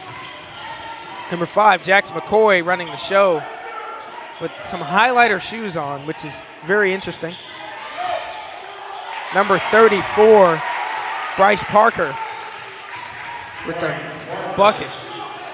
Down low. He's pretty tall. Pretty good matchup for Javen Cecil down low. He's no short player at all. So that's a good tall matchup between the trees. Ashton Hoffman looking to score. That one's good, and one. Smooth for Hoffman. And for those that are listening that are not familiar with Ashton Hoffman's game, when he won Player of the Week, he had 2 30-point performances, multiple 20-plus point performances. He's already done all that this season. He is bona fide star, can shoot the rock, 100%. 4-3 is the score in favor of Fairview. Jax McCoy runs it over to Bryce Parker, blocked by Ashton Hoffman, who does a nice behind the back to escape it. He plays both ends as well. I will continue. Jalen Knight, number 22, running the show right now for Spring Hill. Ashton Hoffman's got it at the elbow, looking to rise up, finds Jalen Knight on the wing. Spin move, back out to Ashton Hoffman, midi. Oh. Javen Cecil's trying to scrap for the board, unable to track it down.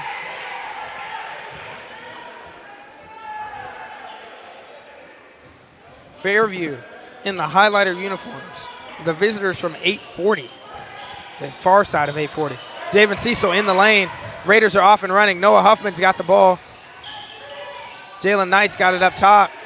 Nobody was near him. I'm not sure why he didn't take that shot. Ashton Hoffman has got on the wing there. Playing against the 2-3 zone of Fairview right now. Ashton Hoffman's in the middle, XD and Noah Hoffman on the wings. Hoffman's got it. Nice shot fake. That's a pro move. Pro move. And just look at the way these players on Spring Hill play, though. It's very mature, very not flashy, but gets the job done. Xavier Dawkins, Ashton Hoffman, these guys know how to play. As Bryce Parker for Fairview goes up again. 6-5 is the score, with Fairview leading. Yeah, nobody does anything on Spring Hill that stands out, but they're very good fundamental basketball players. They play the right way. Xavier Dawkins, prime example. Wide open three, the most textbook jump shot I've ever seen, straight through the net. Straight through the net. Hey, and that gets them back into even numbers with each other. 100%. Xavier Dawkins. Like, I'm just going to say this, Landon. This has so far been a very, very smooth and clean ball game. Oh, yeah, 100%. 100%. Very different from the last game. Yeah. And it's, just halfway through the first quarter. Yeah, I agree. Oh, boy. Scramble for the ball right now with Fairview leading. Fairview's got the ball here. It's almost like these guys had these. Barrick. Wow. Blake Fawcett with a huge three-pointer right there. It's almost like these teams have kind of an agreement to play a smooth game. Yeah, I don't know about the agreement, Drake. It just seems like it. But it's very, very gentlemanlike, is what I will say. 100%. 10-9 is the score. Ashton Hoffman's got the ball for the Raiders. Driving into the basket. Up. And into the basket is Ashton Hoffman. Out to a very nice start. Very nice start.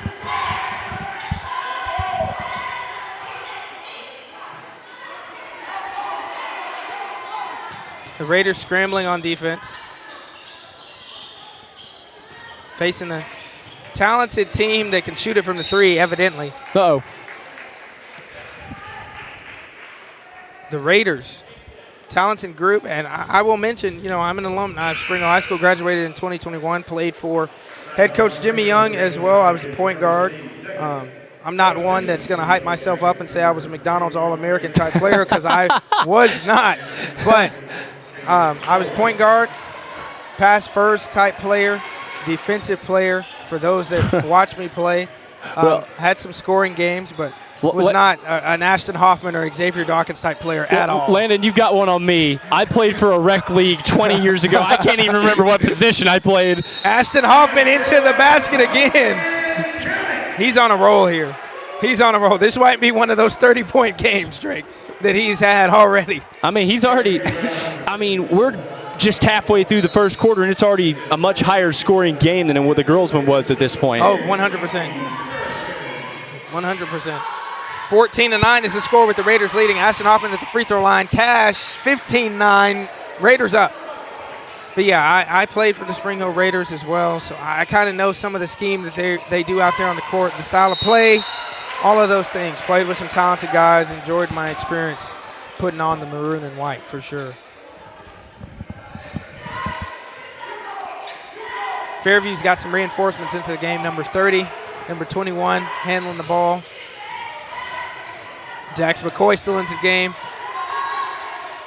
Javen Cecil skying for the rebound. This guy just reached up and grabbed it. Said that was my board. Xavier Dawkins got it. Alfie Harrison into the game for the Raiders. Ashton Hoffman, rise. That one's off. Javen Cecil's got the board, though, and he throws it to Fairview's coach. I don't think he's on your team. Yeah, I don't think that's the right coach, man. Wrong coach. Shea Hamlin into the game, number 44 for the Raiders. The bench unit for the Raiders is solid, too. Alfie Harrison is definitely dynamic at the point guard spot. Shea Hamlin, we've got other guys on the bench that definitely can get active. Now, Landon, I know you've got a lot of family that plays for Central and schools like that. Yeah. Do you have any here? No. I said, I believe I said this on our Wednesday night show, I am about the one of 1% in my family that went to Spring Hill High School. Only Really? me, my sister, and I believe one other family member in my entire family went to Spring Hill. Everybody else went to Columbia Central.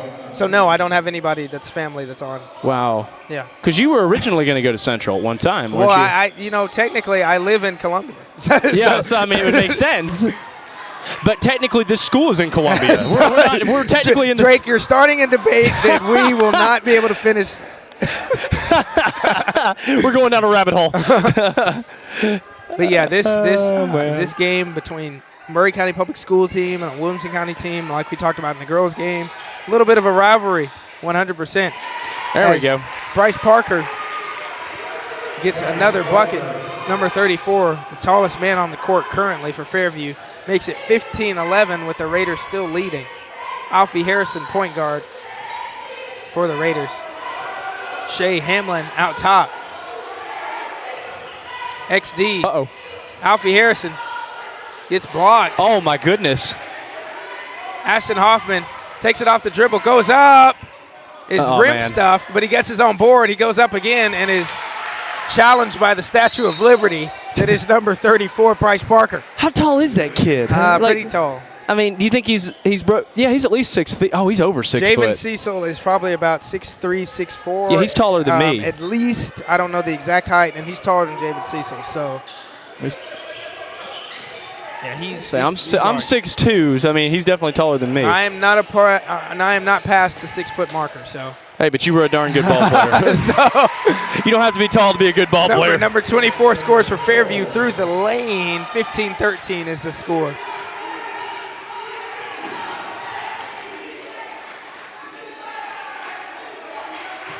Alfie Harrison out top. Shea Hamlin, heater, left side, off from 3. That's a clean catch right there.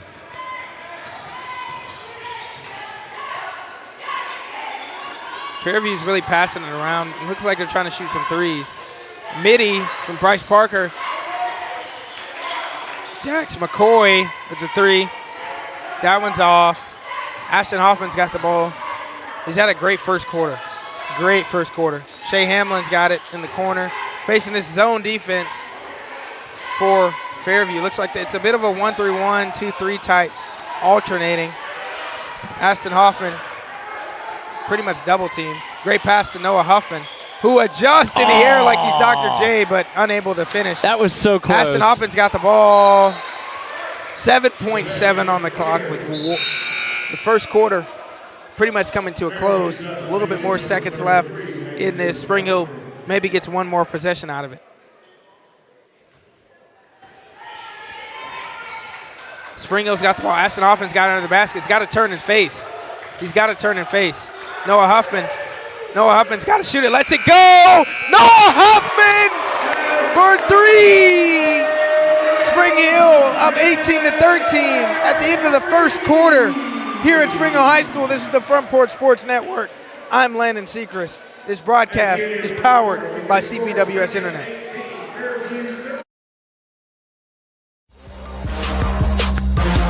Columbia, your Love's travel stop just got a whole lot better.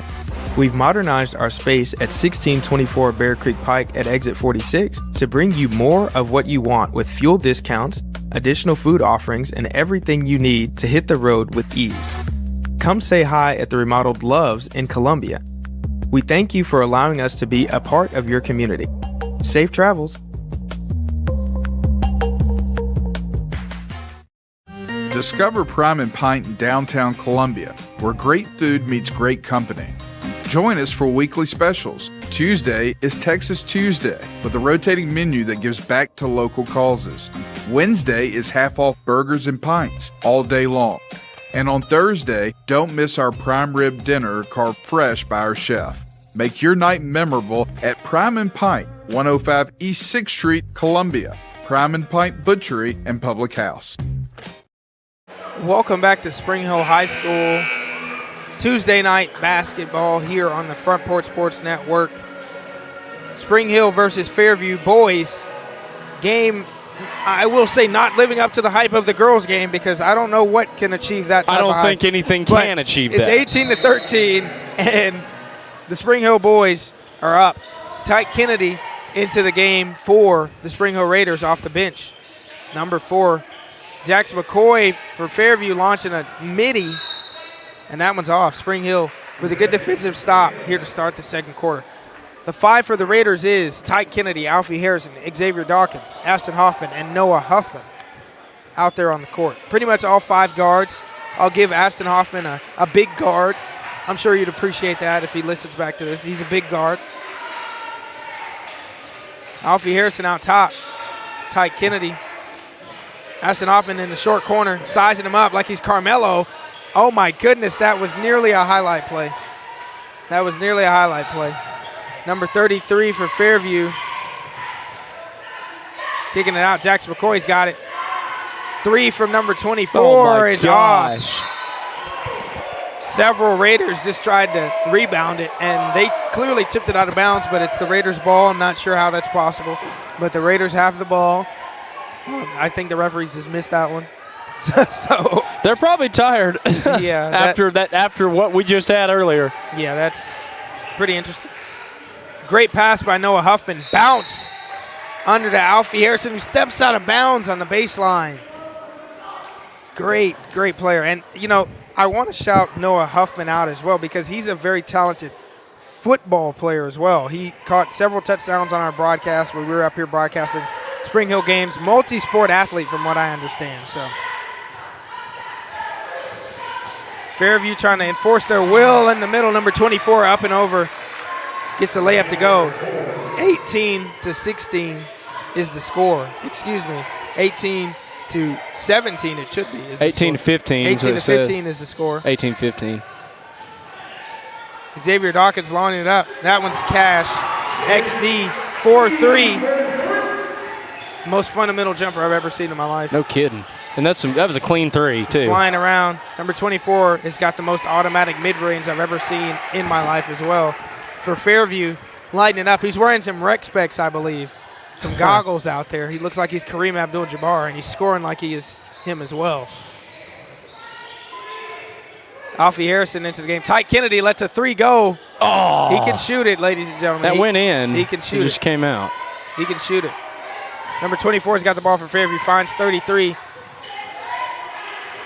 Rebounded by Fairview. Up and under. Blocked by Ashton Hoffman. Not in his house. Not in his house.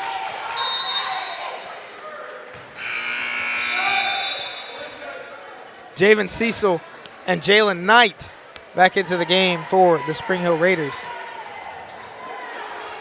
Fairview's got a nice attack here. 21-17 is the score.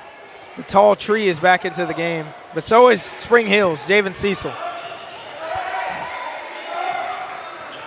Jax McCoy lining one up from 3. That one's automatic from the corner for Fairview's number 5. Makes it a 1-point game, folks. A 1-point game. 21-20 is the score that's here. 5 minutes left to go before halftime. Noah Huffman's got it on the wing for the Raiders. Throws the ball away. Oh, boy. Alfie Harrison, one man to beat, is the only man to beat. Oh, my gosh. 3-pointer by a Fairview player.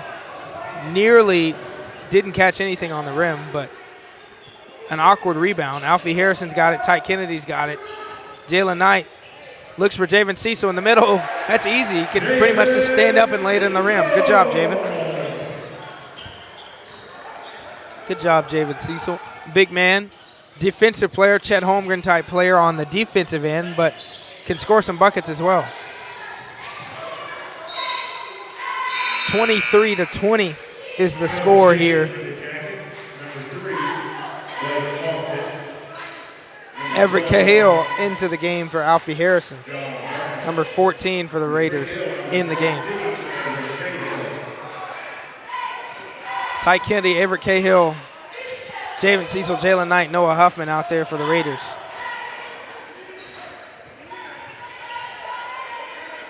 Fairview on the attack. The Raiders are making things a little difficult defensively. Javen Cecil especially, who just made someone shoot it off the backboard.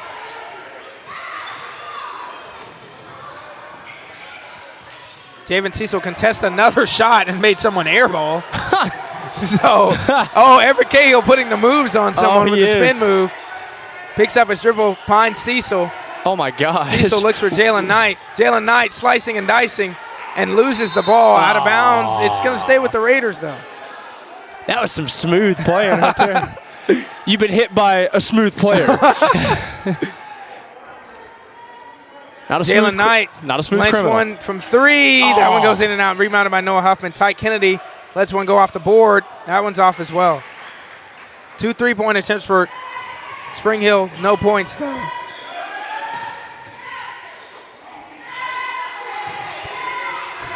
Fairview player gets his own rebound, contested by Javen Cecil, who makes someone airball again. Javen Cecil, his defensive impact, it cannot be questioned in the game. And yes, block shots do not score points, but he just contested the last 4 attempts and got no points scored on him by Fairview. No points at all. Ashton Hoffman's back into the game. Xavier Dawkins is back into the game for the Raiders. Noah Huffman and Ty Kennedy will take a break. 3 minutes, 22 seconds left.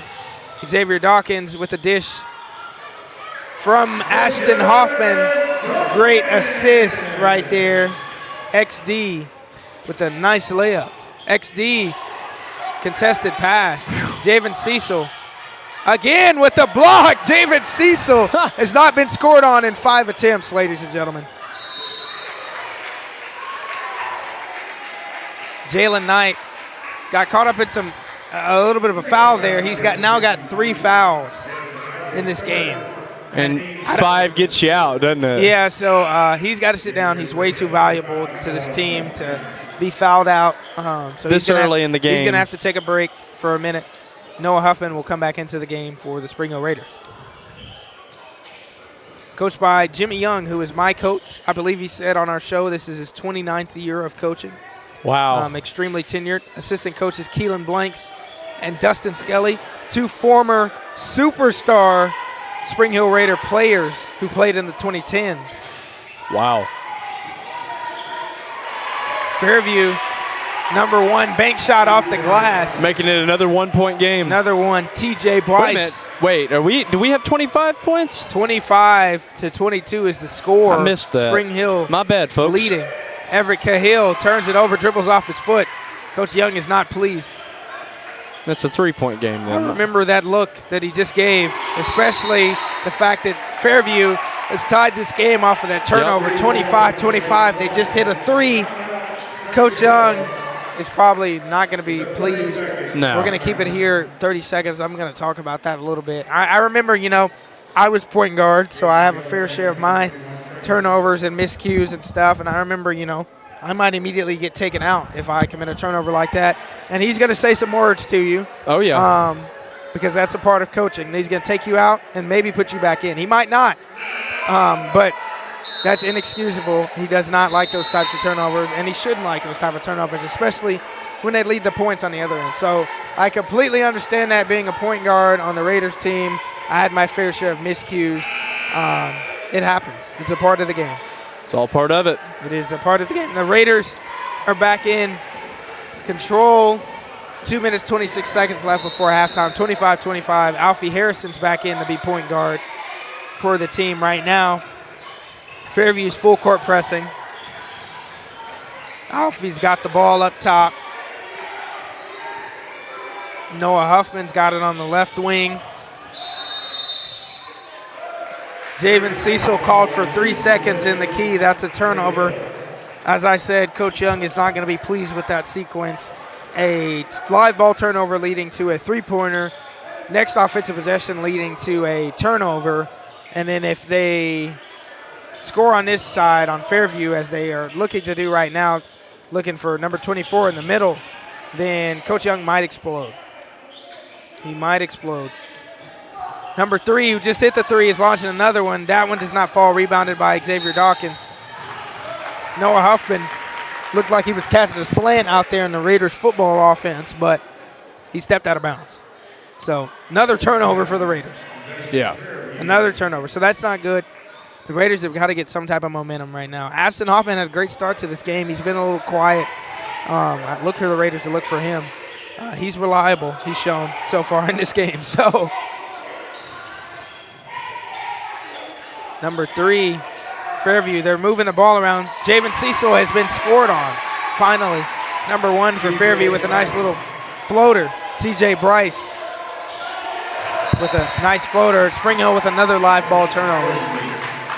A bit of an eruption for the Spring Hill side in the past 2 minutes or so. A couple turnovers, no points in a while. I believe it was 25-17 or so in this game, and it's been an 8-0 so run. Yeah, they've really caught up, the other guys.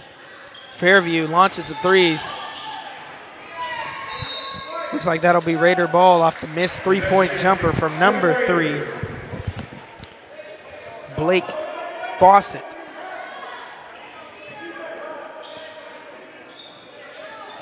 Alfie Harrison in charge, fighting the Fairview full court press. They got to get across the timeline here, and they do.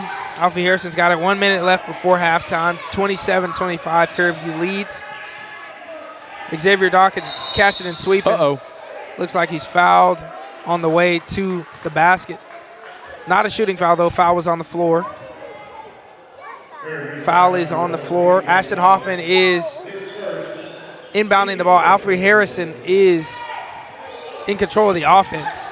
Yeah. Alfred Harrison has got Xavier Dawkins out top. Alfred Harrison is up top, past to Ashton Hoffman. Ashton Hoffman catches, goes up. There we go. That's what the Raiders need. An easy bucket Ashton Hoffman provides. That was a good bucket. That was nice and clean. That's exactly what they needed. That was a nice hoop shot. 27-27, we're knotted up. 30 seconds left here before halftime.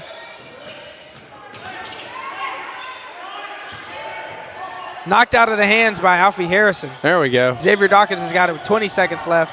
Little quick action here. Turnover. Another turnover for the Raiders. Now Fairview, the Yellow Jackets might get the last shot here. Oh, no. 27-27 here. Clock is ticking, less than 10 seconds left. Blake Fawcett has got it up top, and he's fouled on a three-point shot by Xavier Dawkins with 0.9 seconds before halftime. That's rough. That can happen. That cannot happen. Not what we needed. Not what we needed. 0.9 seconds left. Fawcett will go and shoot 3. And what do you know, ladies and gentlemen, if you've been listening to us this whole time, Blake Fawcett is also wearing the Ja Morant shoes. They are a green color this time, though. Drake, if we can zoom in on those shoes. Yeah, let me get. He's wearing the same shoes we talked about in the girls' game. They were very popular. A couple players wearing it in the girls' game. He has on those as he goes 1 for 2 from the free throw line so far. He's got them. Shoes. He's got them. 28-27 lead for Fairview right now. And that is the lead they will go into halftime with. 28-27, Fairview Yellow Jackets leading the Spring Hill Raiders here in Spring Hill High School. I'm Landon Seacrest alongside Drake Pugh here on the Front Porch Sports Network. This is a broadcast powered by CPWS Internet. It's halftime. We're going to take a break, come back with some stats in the second half. At Umamua MD, Spring Hill's newest physician-led med spa, it's about restoring balance to your body, mind, and soul. From weight loss support, revitalizing IV therapies, to anti-aging, our services are designed to help you feel renewed, confident, and whole. At Umamua MD, consults with our medical director ensure safe and personalized results. Book today at umamd.com and step forward radiant, restored, and confident.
Columbia Power and Water Systems is dedicated to bringing our customers reliable, local service. Whether you're turning on a light switch, your faucet, or streaming on TV, our dedicated team members from here in Murray County work every day to keep you on. If you need us, call us 931-388-4833 or visit cpws.com. CPWS, local service, local support.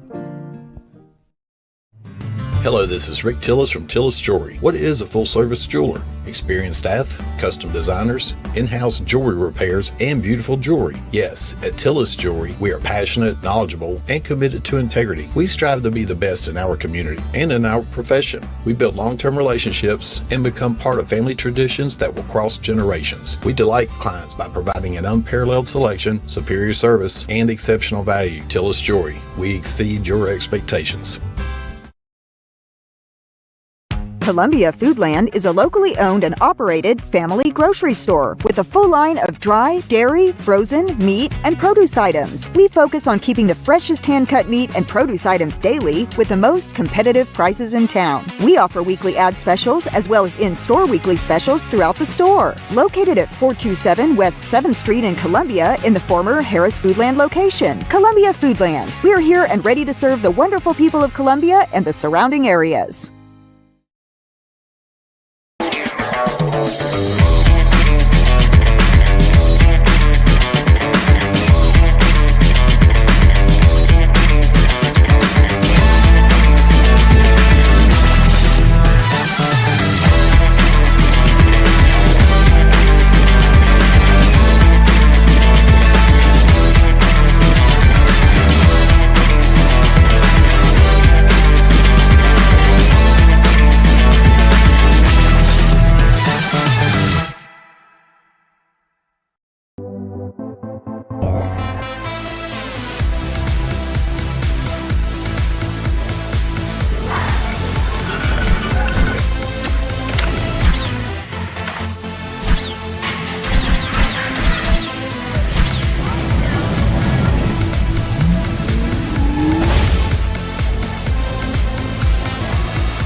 Hello, I'm Rick Whitley. And I'm Daniel Pollard from Jones & Lang Sporting Goods. We would like to take this opportunity to thank all of you for the many years of support. Since 1966, Jones & Lang has been locally owned and operated and supplying teams from T-ball to college. Stop by and see what we can do for you. We offer a wide variety of services from silk screening and embroidery to our custom trophy and awards department. We're open Monday through Friday, 8 to 5, and Saturday, 9 to noon. Remember, Jones & Lang Sporting Goods, the look of a winner.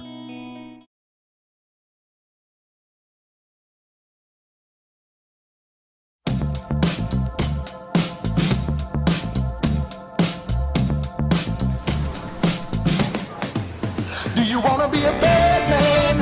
Yes, you do.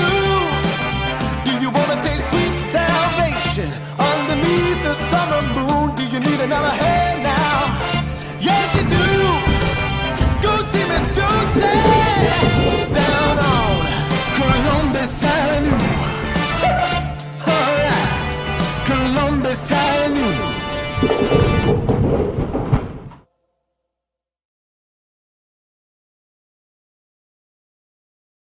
He shoots, and he scores!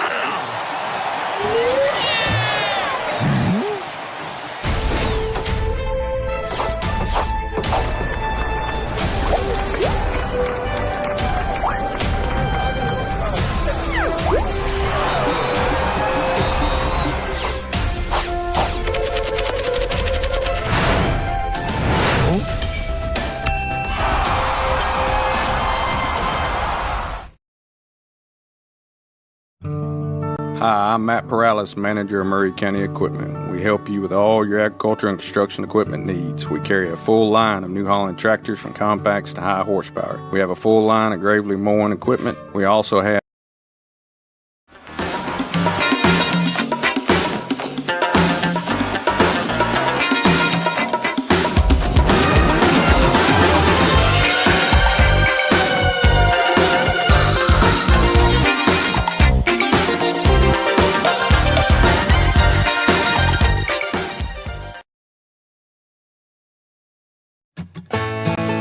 Farmer Johnny here, Taylor Family Farm. I want to give y'all a little look-see. We raise 100% non-GMO, grass-fed beef, pasture chicken, and pork on our family farm. Everything that we grow is raised with love and care to ensure the highest quality and nutrition for our family and customers. You can shop online at TaylorFamilyFarmTN.com or visit our farm store in person at Etheridge, Tennessee at 301 Dave Reisner Road. That's TaylorFamilyFarmTN.com for more information. Welcome back to the Front Porch Sports Network. We're live here at Spring Hill High School. I'm Landon Sechrist alongside Drake Pugh here for Spring Hill versus Fairview. Before I give the stats for the boys' game, I want to talk a little bit about the girls' game and what we experienced. If you've been with us on this broadcast the whole time, which has been a long time, the Spring Hill Lady Raiders won in a triple overtime game that ended up being a 5-on-5, turned 4-on-4, turned 4-on-3, turned 4-on-2 basketball game, which is unprecedented. I've never seen anything like it. And unofficially, Lasia Harrison with a 37-point performance. Unofficially, 37 points is what I had her for in my bookkeeping, which is amazing. Yeah. Absolutely amazing. So I just wanted to shed light on that. She had pretty much half of the Raiders' points, if not more. Like I said, that's unofficially. So shout out to Alasia Harrison. We will talk all about that and all these games on our Wednesday night show at Puckett's Restaurant from 6 to 8:30 p.m. Tomorrow we will feature Battle Creek High School, Mount Pleasant High School, Spring Hill High School, and Columbia Central. We'll talk to coaches and players, and we will definitely talk about the crazy girls game that happened and this crazy guys game that's going on right now. So the guys, they are currently trailing 28-27, as we said before we entered halftime. I've got Ashton Hoffman as the leading scorer for the Raiders with 12 points, Xavier Dawkins with 8 points, Noah Huffman with 5, and Javen Cecil with 2. The Raiders look good in that first half. They had about a 3 or so minute spell in the second quarter where it's looked like they forgot how to play basketball and turn the ball over, and they were doing some wacky things. But I'm sure Coach Young, like he did when I played, gave him a little speech and said, hey, we can come out and win this game. It's a district game. And I'm not going to do my Jimmy Young voice, but I know that's what he said. This is a district game. The Raiders have got to have this one. They're trying to get it. Second half is underway. Fairview's got the ball first. Jax McCoy with a little runner. That one's good for Fairview. Good bucket to start the second half for the Yellow Jackets. Definitely a good start for them. Jalen Knight back into the game. He's got 3 fouls. Didn't play a lot in that first half for the Raiders. Number 22. Noah Huffman into the game. Jalen Knight trying to direct traffic here. Ashton Hoffman's got the mid-range available. Drive the baseline. Trying to go up. He's under the basket directly. Kind of got caught under the rim. Tried to look for Xavier Dawkins. Turned it over. Fairview's got the ball on offense. Drive and kick action. Kicking out to their three-point shooters. Uh-oh. Looks like a foul is called on Noah Huffman. Yellow Jackets pretty much getting wherever they want to on the court so far. Not as much scoring, but they're getting it to the places they need to go. So that's got to be some resistance from the Raiders defense. Jax McCoy's got it. Number 24 on the inside, trying to finish over Cecil. That's very hard to do, and he doesn't. Javen Cecil is a great defender. Xavier Dawkins, he's got butter on his hands. I don't know if he was eating some Texas Roadhouse rolls in there in the locker room. Don't make me hungry, but Landon. That ball just slipped through his hand. Drake. Don't make me hungry. Oh, man, I could go for one of those right now. He's got some butter on his hands. Whew. Fairview's got the ball back after that turnover. They're looking to find the middle, number 24, who's hit a couple mid-range buckets in this game. He's wearing the goggles out there. Definitely an offensive threat for Fairview. Xavier Dawkins has 3 fouls. Got to keep a track on that as well. Noah Huffman, Jalen Knight playing the top of the zone, 2-3 zone. Fairview trying to look and see what they want, moving the ball around from side to side. Skip pass. Trying to extend the defense a little. Get number 24 involved in the middle. Skip pass to number 3. Fawcett lets it go. That's Cash. 3 for 3. 33-27 is the score. Fairview in the lead over the Raiders. Raiders want this. They're really going to have to get that fire back we saw in the first quarter. Jalen Knight trying to get involved in this game. Ashton Hoffman's been doing the heavy work, and he has the ball right now. He throws the ball. It seems he was fouled in the game. He was fouled in the act of shooting, it seemed like, but the refs called it on the floor. I guess they said he was trying to pass. Coach Young will call a timeout here, get the puppies in order. We're going to take a break as well here on the Front Porch Sports Network.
Welcome back to Spring Hill High School.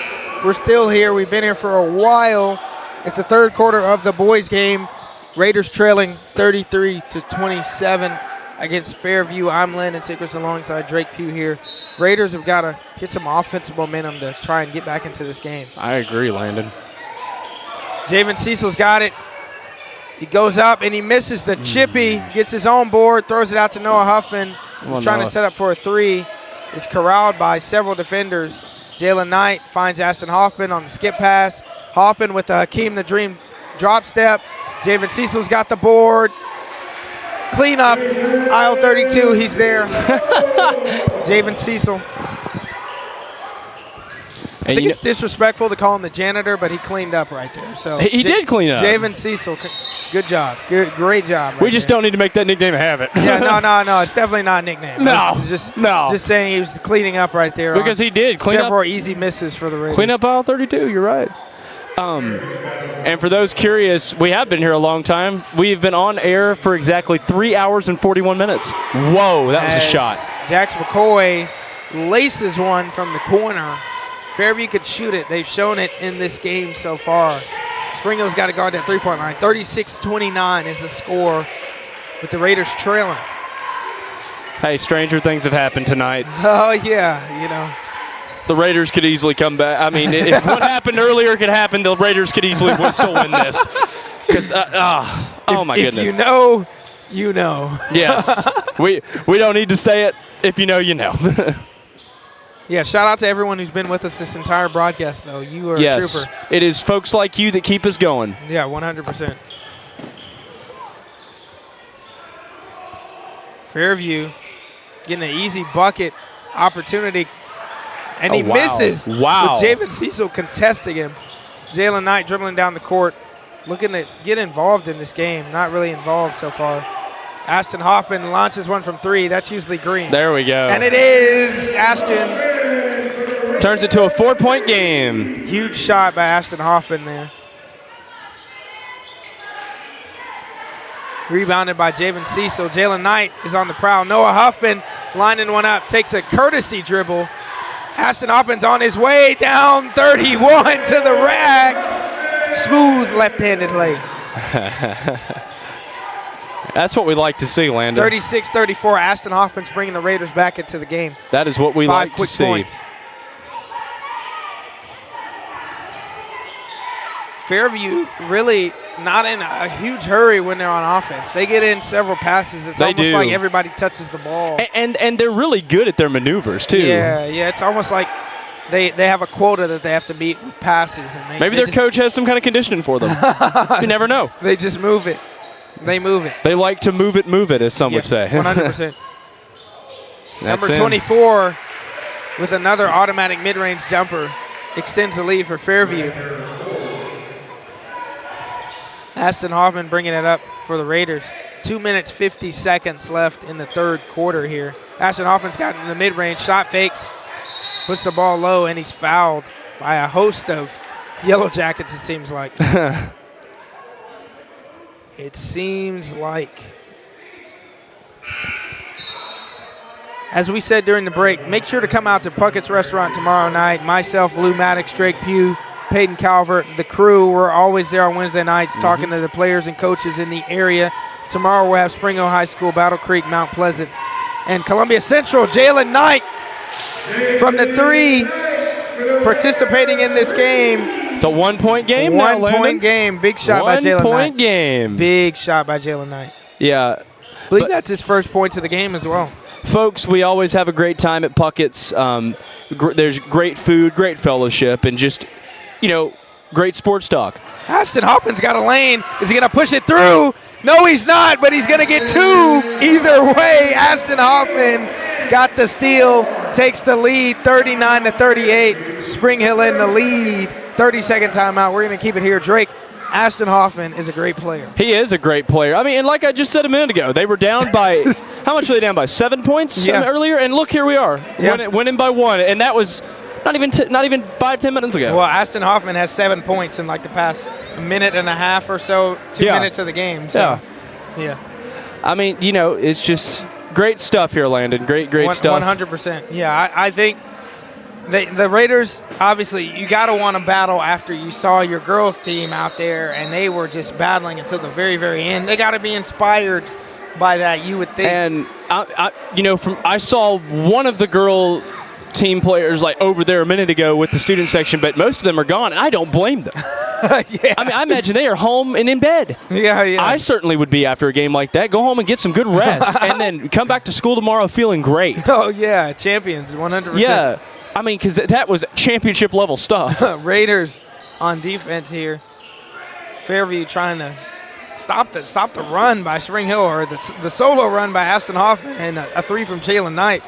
Right now they're trying to stop it. Launching another 3, number 30 from Fairview on the right wing, off. Rebounded by number 24, Jalen Knight with some good defense. Ball goes out of bounds on the baseline. We'll stay with the Yellow Jackets, though. Spring Hill High School playing a district game against Fairview in a battle right now. Javen Cecil tries to contest a jumper from Fairview's number 21. Unsuccessful. Fairview takes the lead back 40-39. Jalen Knight looking for some offense. Ooh. No offense, foul by number 24 on Fairview. Falls to the ground. Talk about a tumble. Yeah, it's been a pretty physical game as well. These players are very strong, you can see. So Jalen Knight will inbound for the Raiders. XD out at the top. Jalen Knight, the throwback. XD throws it away. Turnover for the Raiders. They're back on defense. The Raiders are up here on defense.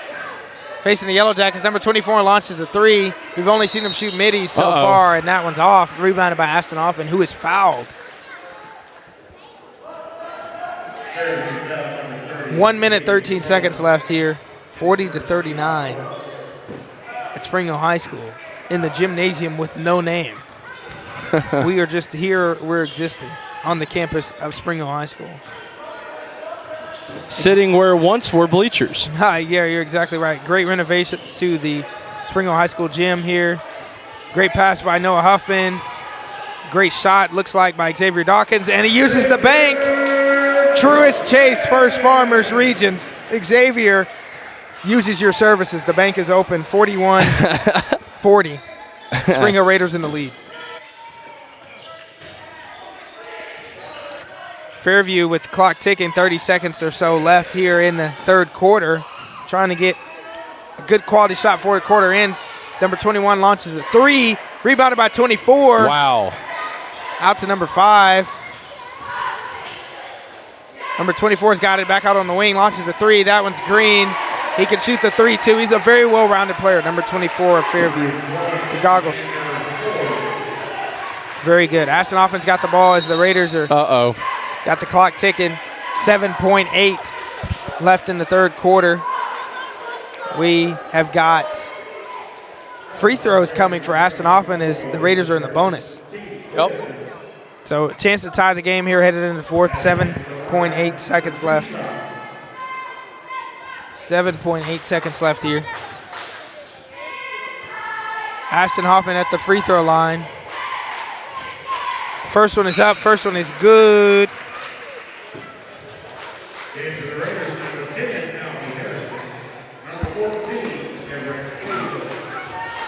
And I will say this about Ashton Hoffman.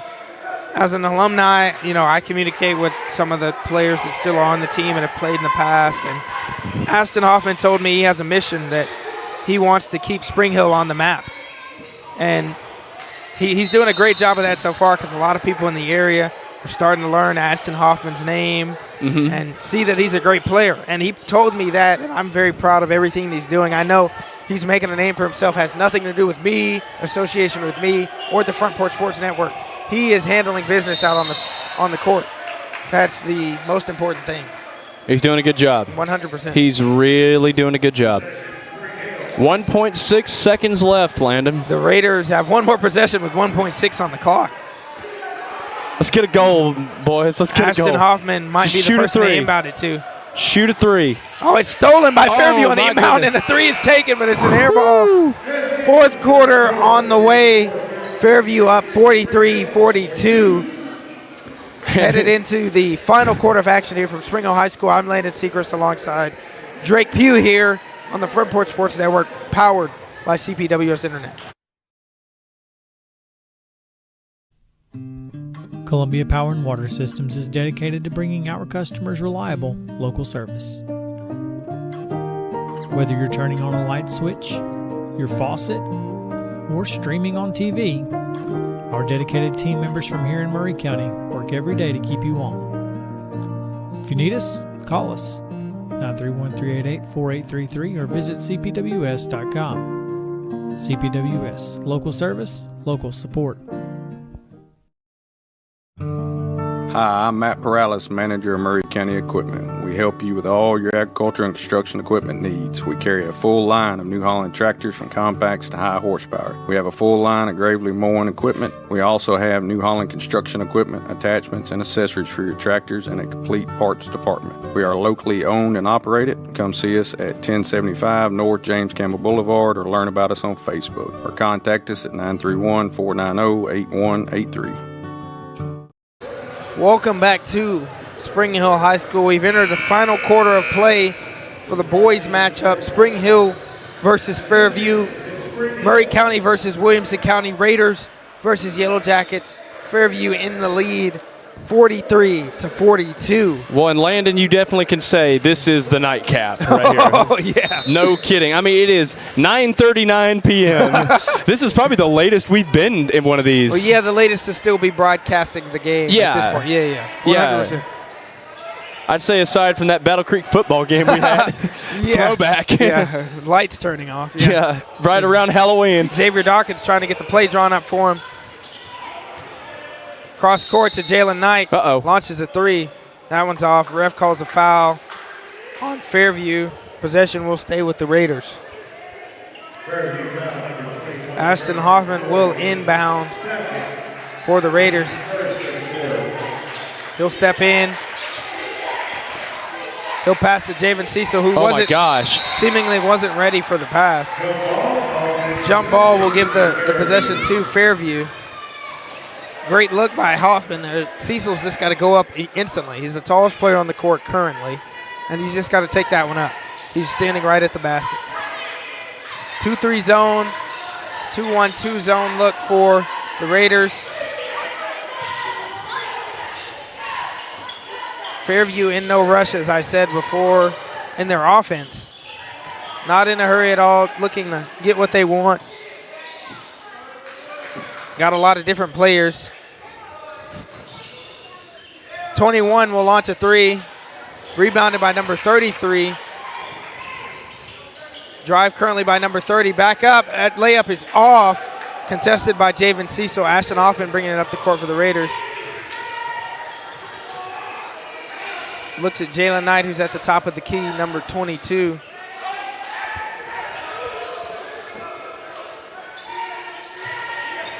Jalen Knight. Ashton Hoffman in the middle.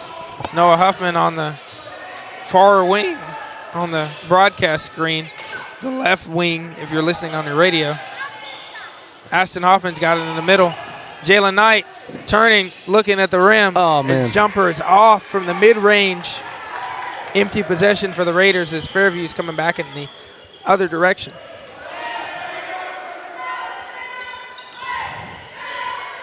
Fairview taking their time, getting some rest with their better players, starting players on the bench.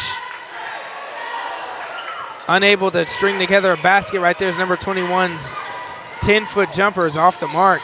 Ashton Hoffman looking for Noah Huffman. Huffman's got it out top. Cecil's got it in the middle. Looking in post as Will finds Ashton Hoffman. That one is off.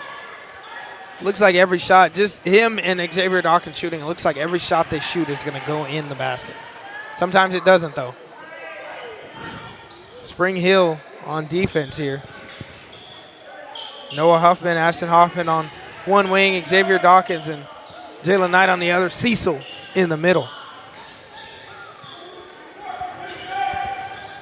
Fairview is literally getting everybody involved on the possession. Everybody's touching the ball at least once before they even try and score a basket. Number 5 back into the game. Passes to 33, contested by Cecil, rebounded by Ashton Hoffman. Off the miss. Hoffman bringing it up. Number 20 passes to XD, Xavier Dawkins on the wing. 3 seconds in the key called on Javen Cecil. That's a turnover for the Raiders, and the Fairview starters are back in the game. They just brought in number 34, who is now the tallest player on the court, along with Cecil. Number 24, who's been unstoppable from mid-range. Number 3, who's a definite three-point threat, and their point guard, number 11, along with number 5, who is already on the court.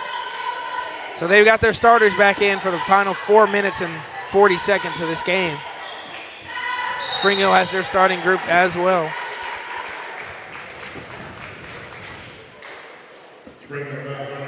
Xavier Dawkins just picked up his 4th foul. He's got to be very conscious of that. Very valuable player out here on the court for the Raiders. Number 3 is wide open. Fawcett. Cecil attempts to grab the rebound. Finds Jalen Knight off the loose ball. Hoffman's got it, dribbling down the middle of the court. Looks like a tied-up jump ball. Yep. Alternate possession will keep it with the Raiders, but Raiders don't really have anybody that's facilitating the offense. Alfie Harrison is coming in. Maybe he'll change. I hope so. Change that. I mean, we're just 1 point down, and we got 4 minutes and 16 seconds. It would be really nice if we could score. Javen Cecil on the inbound play. Jalen Knight back in. Three-pointer. Oh, almost gets the bounce. Javen Cecil gets the rebound. Uh-oh. Ashton Hoffman's got it. Not a backcourt violation, although it did go into the backcourt. It was deflected. Raiders back on offense. Noah Huffman out top. Jalen Knight trying to be Curly Neal and dribble. Jimmy Young not pleased. He will call a timeout, and we will take a break with him. We'll be right back on the Front Porch Sports Network. Hi, I'm Robert Rogers at Parks Motor Sales Buick GMC. And I'm Michael Parks Lawrence at Parks Motor Sales Buick GMC. Together, we're Mr. Bobby Parks' grandsons, and we run his dealership, and we are glad to be part of our local community. Being family owned and operated, we invest heavily in our community. We do things like sports teams, schools, bands, you name it. We try to help everybody we can. The reason why we do this is because we all love this community. So come do business with us, your neighbors, at Parks Motor Sales in Columbia, Tennessee, right off Nashville Highway, or at parksmotorsales.com. Stan McNabb Chevrolet, serving Columbia and the surrounding area since 1980. Stan McNabb Chevrolet is family owned and does their best to make you feel like you're a part of the family. Commitment to customer service is the highest priority. Whatever your vehicle needs are, from sales to service, Stan McNabb is here to help. Stan McNabb Chevrolet is a dealership that cares about this community. Visit us online and get started today. Stan McNabb Chevrolet, where excellence and community converge. Welcome back to Spring Hill High School. This is the Front Porch Sports Network broadcast. I'm Landon Seacrest alongside Drake Pugh here. It's 43-42 with the Fairview Yellow Jackets leading the Spring Hill Raiders, as the Raiders are looking to climb back into this game and really take the lead and take over. Ashton Hoffman has carried the heavy load so far, but some other Raiders have got to step up and get involved. Jalen Knight's got it out top. Was in foul trouble most of the first half. Now he's getting involved. His impact is being felt in the game. Alfie Harrison's got on the wing. Back out top to Jalen Knight. Alfie Harrison out top. Jalen Knight on the wing. Lets one go from three. That one's green. Jalen Knight. Big shot, Jalen Knight. That's what we like to see right there. 2 big threes and timely threes for Jalen Knight in this game so far. One from the corner, that most recent three as well. Fairview back on offense. Looks like foul was committed by Alfie Harrison there. Fairview retains the ball. Spring Hill leads 45-43. 2 minutes and 57 seconds in the game. Oh, that's in. The tall tree, number 34 for Fairview, rises over the Spring Hill defense and ties the game 45-45 with a nice little floater. Spring Hill facing the Fairview zone defense. Alfie Harrison trying to look for Javen Cecil. Cecil didn't appear to be ready. Alfie Harrison and him not on the same page with a little dump pass. That's a turnover. That is a turnover. Fairview and Spring Hill battling it out. The visitors trying to be pushed to take a long trek through 840 back to Fairview with an L, if the Raiders have anything to say about it. Fairview all the way from the west side, all the way towards the end of Interstate 840, Williamson County, here in Spring Hill tonight for a district game against the Spring Hill Raiders. Number 24 for Fairview finishes over Ashton Hoffman on the inside. Fairview takes the lead 47-45. We need us a three-point shot. We need a good three-point. Timeout. Coach Young calling another timeout here. Looks like he's trying to drop a play. I see him grabbing the whiteboard out. 30-second timeout. We're going to take a quick break and be right back.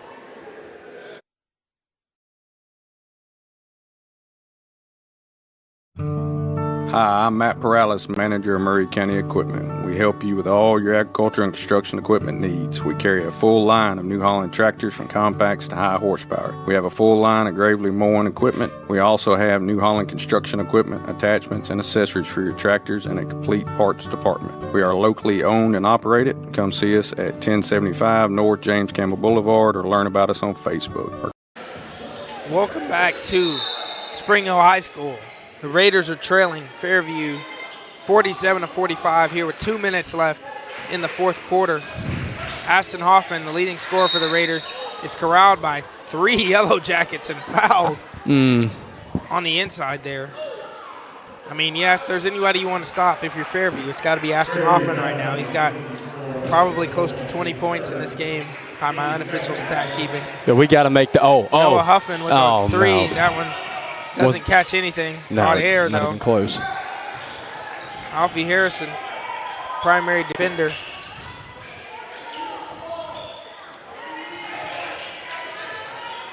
Fairview in no rush. They've got clock, they've got lead, they've got the ball. Currently 1 minute, 30 seconds left here. Jax McCoy launches a probably ill-advised three-pointer, and he misses. And the Raiders have got the ball with a chance to tie or take the lead here. Jalen Knight has it on the right wing. Alfie Harrison got it out top. Driving, jump stopping, looking for Jalen Knight on the right wing. Looking for another three. Green. Jalen Knight. Heat up from three, young man. Heat up from three. 48-47. Jalen Knight with the go-ahead three. We just need to keep it that way. Jalen Knight is extremely involved in this game now. Less than a minute to go. Jax McCoy tried to. Oh, my goodness. Jax McCoy tried to shoot a layup.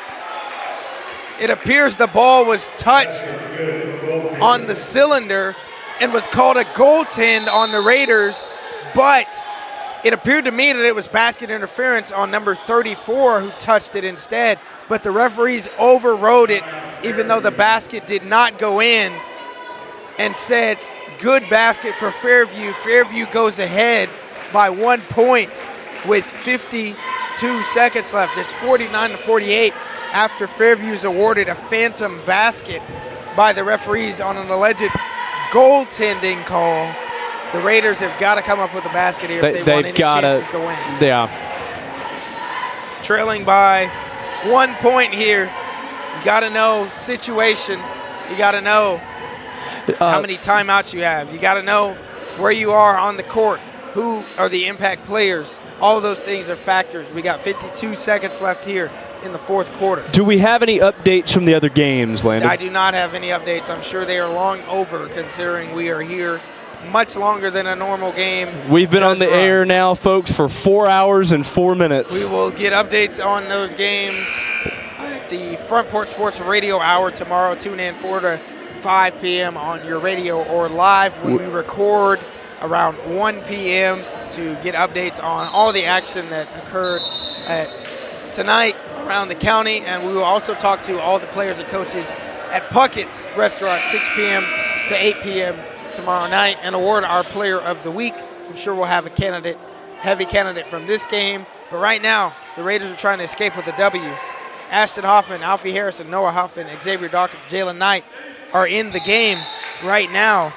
And they're trying to get a go-ahead basket. 50 seconds left here in the fourth quarter. What play did Coach Jimmy Young draw up in that timeout? We will see. Alfie Harrison's got the ball on the left wing. Jalen Knight in the corner. Oh my gosh. Almost shot that one just like he shot the pass three. Noah Huffman's got it out top. Tough pass to Alfie Harrison. Jalen Knight launches one from three. And he's fouled on the three-point shot. Jalen Knight will go to the free throw line for 3 free throws.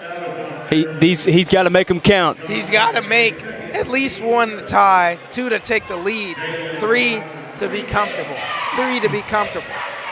30.9 seconds left here at Spring Hill High School. Jalen Knight at the free throw line. First one is up and good. Good. Tie ball game. 49-49 is the score. I'll tell you what. 49 is the score. Jalen Knight ready for the second free throw. Dribbling, getting his routine correct. Second one is up, and it's good straight through the net. Jalen Knight is 2 for 2 from the free throw line. 1 more free throw to come. Raiders have got 30.9 seconds to defend. They've got 30.9 seconds to defend. Jalen Knight has 1 more free throw. Lining up his 3rd free throw. After hitting a couple threes, can Jalen Knight get 3 the old-fashioned way? Yes, he can. He can. Jalen Knight, 3 huge free throws. Raiders up 51-49. Huge. Jax McCoy tries to drive, number 5, and he misses, and he frustratingly fouls David Cecil. He just takes a swing at the ball, and he's called for a foul. We got a very angry Fairview audience. I'm not sure why They even attempted to do that to Javen Cecil. Raiders have the ball. XD has it. Ashton Hoffman has it. And he's intentionally fouled with 17.5 seconds left here in the ball game. He's going to shoot some free throws, trying to put icing on the cake for his good night here in Spring Hill. Landon, I'll tell you what, we've had a lot of tie ball games at the end of quarters. Yes. It's scary. Yeah, the way you put it away, though, is knocking down these 2 free throws. Ashton Exactly. Hoffman. The way you put it away, that's there it one is. up and one good. Ashton Hoffman. First free throw's up, 52-49 is the score. Second free throw is up, and it's good. There it is. 53-49 is the score with the Raiders leading. 15 seconds left Jax to go. McCoy tries to foul bait with the game on the line, and he misses. Number 34 for Fairview gets the rebound, and he misses. Xavier Dawkins gets the ball, and he's tied up. Jump ball to Fairview. Landon, look how many seconds are left. Look. 6.7 seconds left here at Spring Hill High School. Coach Jimmy Young is going to call a timeout to make sure his team is smart. You got to make sure his team is smart here. There's a lot can still happen in 6.7 seconds. There's less than 10 seconds left here, and the Raiders are on defense, but they have the lead in their favor. They got to be smart here.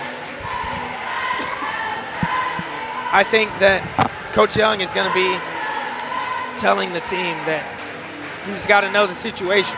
We got a couple of seconds, and we're out of here with a win. You got to be aware of those types of things. But like we've said a bunch of times tonight, Landon, anything can happen. You never know. Well, you would think that Fairview has the ball. There's no 4-point play on the court. No, there's not, and I don't think they got time for one. So, I mean, it's physically impossible unless they hit a 3 and get fouled, which is very, very unlikely, but can happen. It can happen.